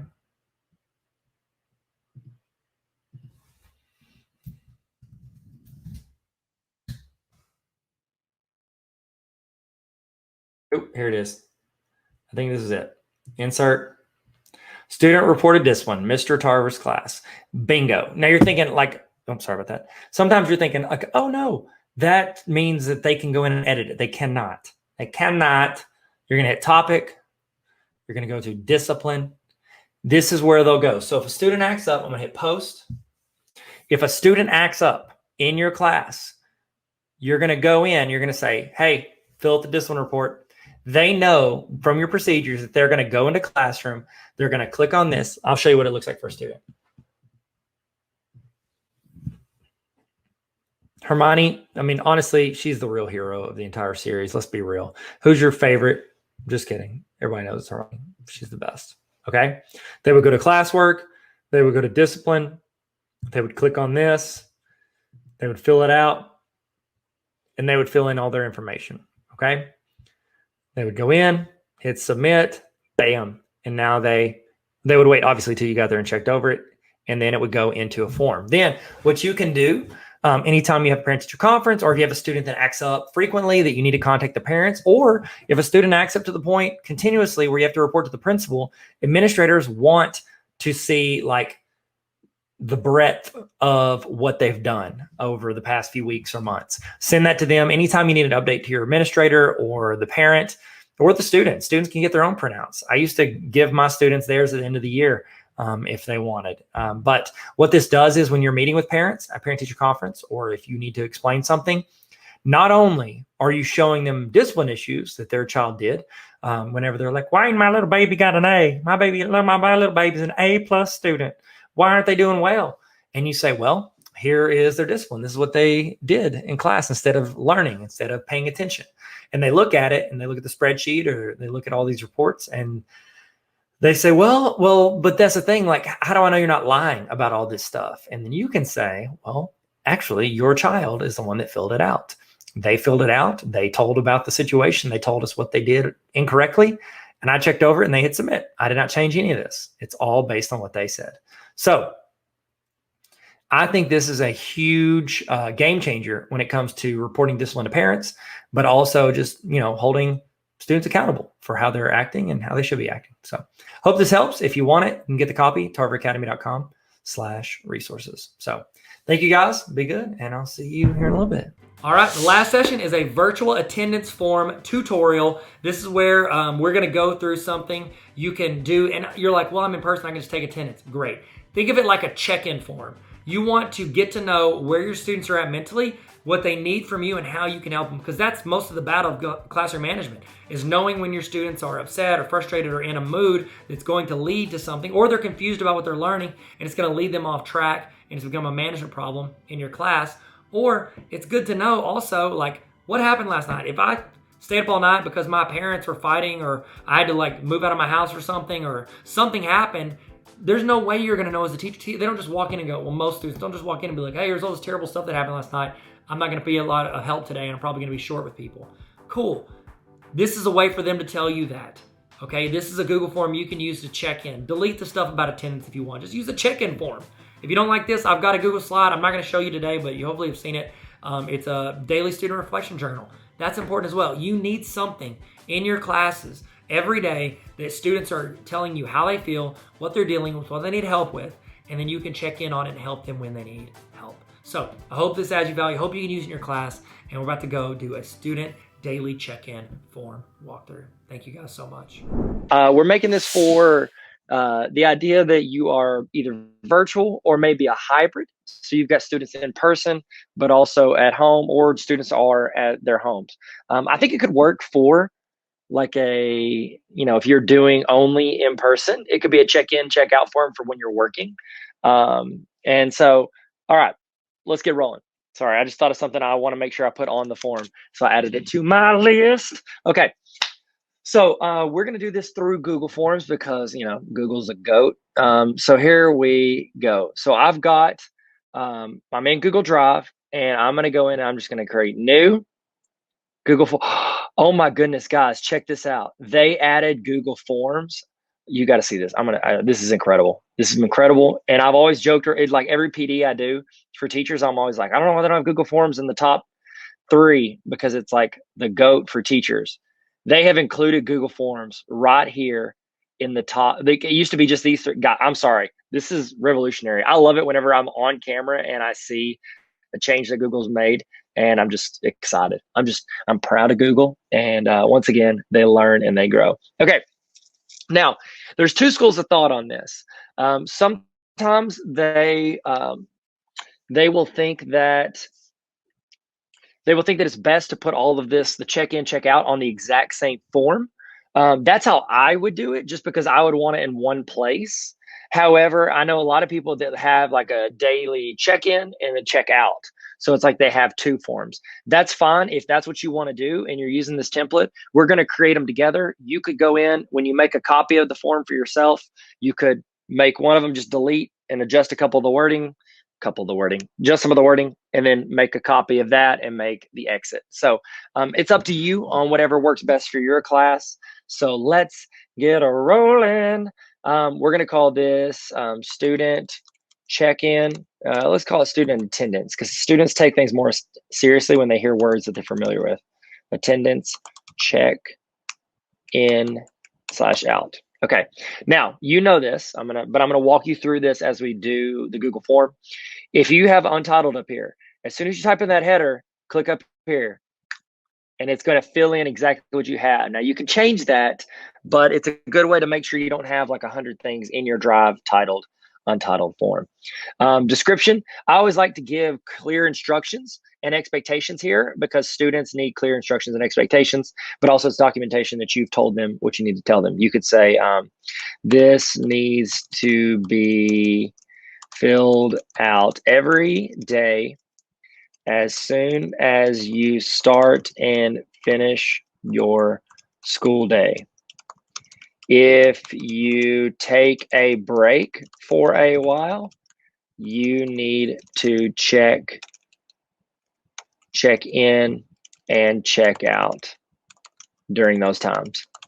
Okay, I think it's pretty clear. You could go in and add description there if you want. Now, before we get rolling too far into it, I always, and I'm serious, guys, I feel pretty comfortable with Google Forms, but I will always roll through my settings up here in Google Forms. So I'm going to click on this, and I'm going to check through all of these to make sure everything is good. Collect email response or email address. Yes, I want that on because I want to make sure they don't sign in as another student. If you collect email addresses, that's about as safe and secure as you can get. And you're like, well, they could get each other's passwords and sign in. Yeah, they could. They could also write their name on a piece of paper and, someone else's name on a piece of paper and turn it in. It's just something you're going to have to deal with if it happens. Response receipts. I would just say always, it's good for them to get an email when they check in and check out. I've noticed that students and adults alike, when they hit submit, and if they don't see proof that they submitted it, a lot of times they get nervous, and that could lead to more emails for you. So I would just say always, and that way they have documentation in their email. Requires sign-in limit to 1 response. No, we don't want to do that because we want to have them do this twice a day, every day, minimum twice a day. Can they edit after they submit? No. And see summary, chart, and text responses? No. All right. Now I'm going to go to presentation. We're only going to make it 1 page, so we don't need a progress bar. Do we want to shuffle the question order? No, that would be silly for something like this. And then show link to submit another response. Thank you. Happy learning. Happy learning. You can change that if you want. It's under presentation. Quizzes. We're not doing a quiz because we're not grading this. Because it's something we're doing to check in. So I'm going to hit save. Awesome. Okay, so we're good. We've got the first part. Now, the first thing I always like to collect is their name. I know you're collecting their email address automatically. But it's good to have name because when you're sorting through your data, it's going to be easier on you than looking at email addresses. Now, one thing I did not talk about is in the settings, it's going to have for your district, it's going to have an option that says, limit to users at yourschool.com, whatever y'all's email address is. You should turn that on. You want to restrict it to their email address. This will be good for multiple reasons. 1, it verifies that they're in their school account. But 2, that means that they are logged into the correct account. How many of you guys have given a Google form to students to do at home and they're like, I don't have access to it, but it's like 1 kid out of 30 or 100, and you're like, yeah, you do. You're just signed into your regular Gmail account. So I would have them start their day off and make sure they're logged into their school account. And that's a very easy way to guarantee that they are signed into the right account. Okay, so name, I don't like personally, again, it's your form, I'm not your boss, you do what you want. But for me personally, I don't like, and again, we're wanting the students to fill this out. I don't like it whenever students are able to fill out their own name, because then they'll do all lowercase and they won't space, so last name then first name. You get a lot of inconsistencies, and one of the things we definitely want to be able to do is sort and build charts and graphs based on the students. So what we could do is you could let it to where they fill it in themselves. I am going to prefer a drop down. Okay, now I'm going to show you a little hack. I say it's a hack. It's just like a shortcut, a trick to being able to put all of your students' names in the form quickly and easily. So we're going to go to a spreadsheet where we have all the students' names. Excellent. All right, so I have all my students' names. it's not labeled right. I'm going to click on the top name. If you have not built a form to collect every student's name, email, all that stuff, parent name, I have a template, tarveracademy.com/resources. Just go to tarveracademy.com, click on resources. It's called Getting to Know You form. You need to make a copy of that and you need to get their information. It's not too late. So I'm going to click the top one. I'm letting go. I'm going to hold the shift button and I'm going to select the bottom one. Now I'm going to copy those. Then I am going to go back to my form. I'm going to click in option 1, and now I'm going to paste. You can copy and paste entire columns, and Google recognizes it because they own Google Forms and they own Google Sheets. Okay, let's see. Oh, thank goodness. I was in alphabetical order when I did that. If not, I would have recommended put it in alphabetical order before you drop it. That we don't have to reorder these. I'm not going to add any more options, and I'm going to make this required. I want this to be a required question because I want every student to put in their name, not just like, oh, I'm just going to click through it. Okay. Now we want to keep this form as short as possible and as accessible as possible because that's going to allow our students to get through this quickly. You don't want to go through too much hullabaloo, if you will, to do this. Now, we're going to create a new question. So over here on the right, I'm going to go to add question. If you have multiple class periods, you could say, your assigned class period. This might not be an applicable question. So when you make a copy of this, you might go in and delete this. And we're going to do multiple choice on this one because there's not going to be that many options. You could do first period. And then I'm going to do second period. And I'm going to roll all the way through all 7 of those. Third period. Now, again, you may not have this. This may be something you need to delete. It might be something that you separate by, like, if you have in-person classes, you might have, full virtual. I'll put that as an option here because I know some teachers are, they are having to, like, they're putting their virtual students in their own class period if they're a hybrid. And so, I'm sorry, I'm trying to do 2 things at once. Let's do 6th period and 7th period. I think that's normal. And then I'm going to add in, virtual student. So that would be for if it's like a full-time virtual student. Again, you might delete that if that's not something you feel is applicable. Okay, make that required. I think everything on this is going to be required if you're going to ask what I would do. And that's exactly what I would do. Tech. I don't know why I said tech. Next, because it's Tech Tuesday, patreon.com/Tyler Tarver. How are you feeling? I think that's our next question. How are you feeling right now? Now, there's a couple different ways you could go with this. Some people, they would prefer like a linear scale. They do like 1 to 10, and they would say, I feel terrible. You could say, you could even say, may we speak, if you really want them to talk to you. I feel terrible. But, as a teacher, if you see somebody lower end of that number scale, you're going to want to reach out to them anyways. And then your top one, let's say, fantastic, ready to work. Okay. So I did a number scale. I went in teaching high school. So like my brain is not always geared. I try to keep everybody K through 12 in mind, actually K through college in mind. But I think that for me, I'm going to go with a number scale. I know a lot of teachers would prefer to add in a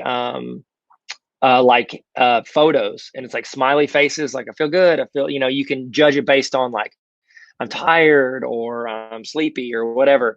You could add those in options. You could even add a thing that says like, what is one word to describe how you feel right now? You could put a 1 word or emoji if you wanted. Boom. Okay. To describe how you feel right now. And that way you can get like a quick look, like tired, happy. It might give more context to, what they just answered on the other one. And it's still like 1 word. If you're asking for 1 word, that doesn't seem hard. And honestly, I think you're probably going to get a more like spur of the spur of the moment reaction. Like I'm gonna just, if I have one word, what do I feel? Boom, I'm gonna get it over with. Again, you could insert photos here if you wanted to. Like you could just do, if you want to do multiple choice, and then you could go over here and you could add a photo. All right. So if you want to go for that, you can. Not a bad option at all. And I recommend Canva, link in my bio. It is the best graphic design thing I've ever used as far as like the internet goes. And I've used a ton of them. Okay, let's see what else. Here's another question that I saw this on training I did yesterday. The teacher was talking about, they created one of these. It says, where are you learning today? Okay, you could say at school. You could say at home. Actually, I'd probably just put school and home. I would put at. I don't know why I did that. Sorry. And then you could add other. So maybe they're somewhere else, like at a coffee shop. It'd be good to know. Make that required. And again, we want to keep this short. And I feel like I may have even, like I might delete one of those too, but if you want, you don't have to. Okay, let's do this. Next one. Main goal for today. And then because I like for us to have like a main goal, and this would keep a short answer, short and sweet. Hopefully they go and they text it in, make it really quick. We're going to make that required. And then this one can be optional. Is there anything you need from me? Good way for them to check in. I would do, you could do paragraph if you want. This is optional.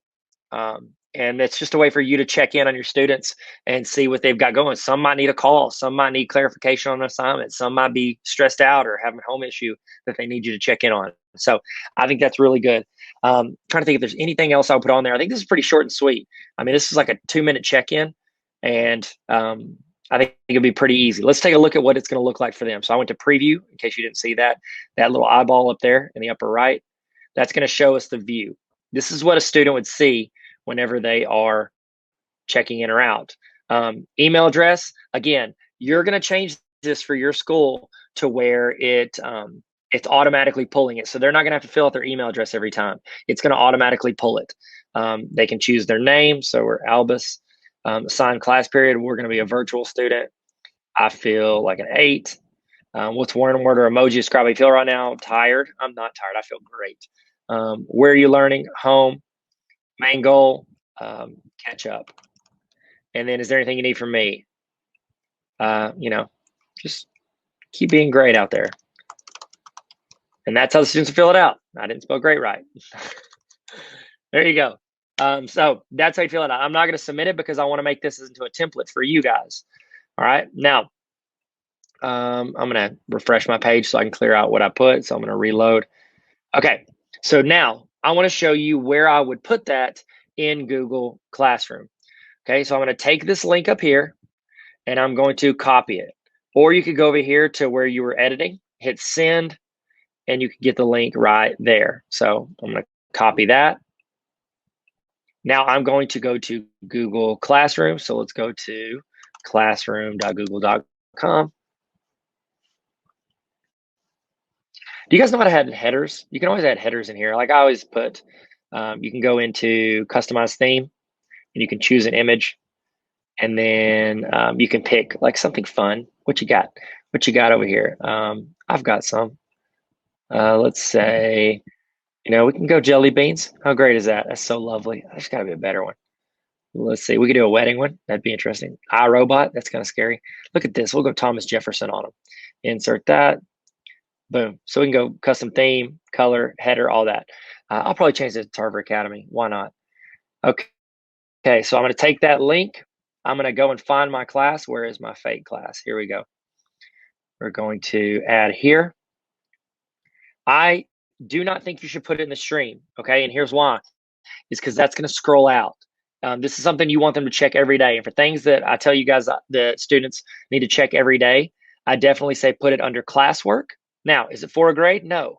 So you have to choose a material. Select it as a material. We're going to call this, daily student check-in /out form. Okay. Fill this out every day when you start and stop working. If you take a break, make sure you fill this out. Okay, there you go. Kept it short, sweet, and very clear.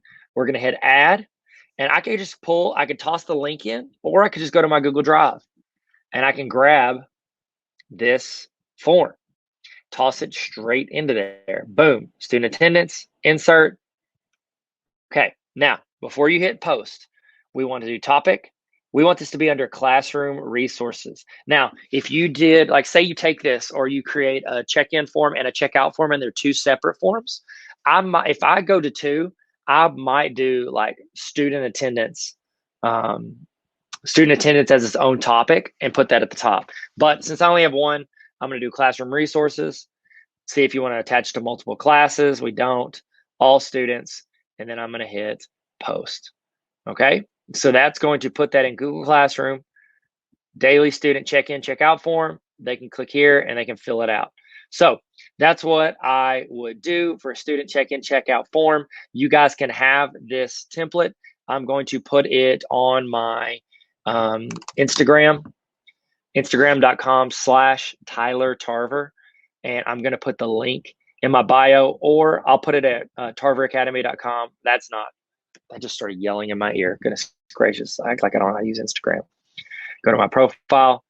You can click the link in my profile and you'll be able to go directly to one of these resources and all my other resources, or you can go to tarveracademy.com/resources.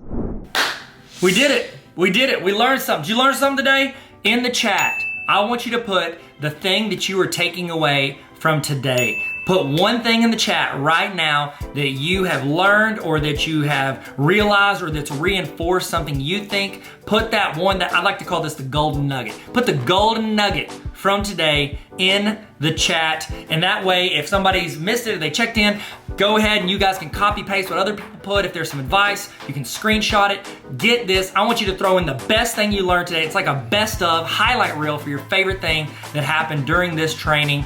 Toss that in the chat right now so we can share and grow together. Okay, we're about to do the evaluation. Before we do, I want to remind you, if you want access to this entire training at any time throughout the year, not just these live broadcasts, you can join the Tarver Academy Honor Roll. Why'd I do this? Hey guys, Tarver Academy Honor Roll. It's like Netflix for teachers. Netflix for teachers, because you have resources, you have templates, you have PDs, trainings. It's literally like a library of trainings, and then access to ask questions, to request resources that I build and send out to teachers all around the world. So tarveracademy.com/honor roll if you want to join the greatest community on the planet. And I'm not biased at all. I mean, all of us, you're on the honor roll. You want to be on the honor roll? Sick. Let's all be on the honor roll. And I'm a dean, so you can be on the dean's list. Hey, that works. Okay.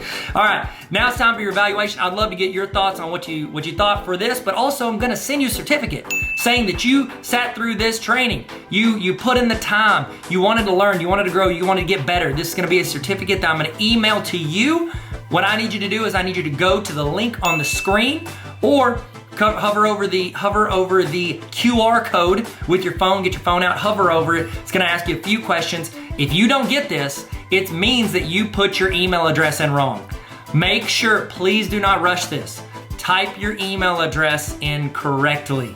Please, I'm begging you, because if not, you're gonna email me, I never got my certificate. It's because your email address is wrong. Type in your email address correctly, fill it out, fill out your name, make sure you capitalize, make it look good, because it's gonna fill into the certificate from this. So I need you to put this in correctly, please.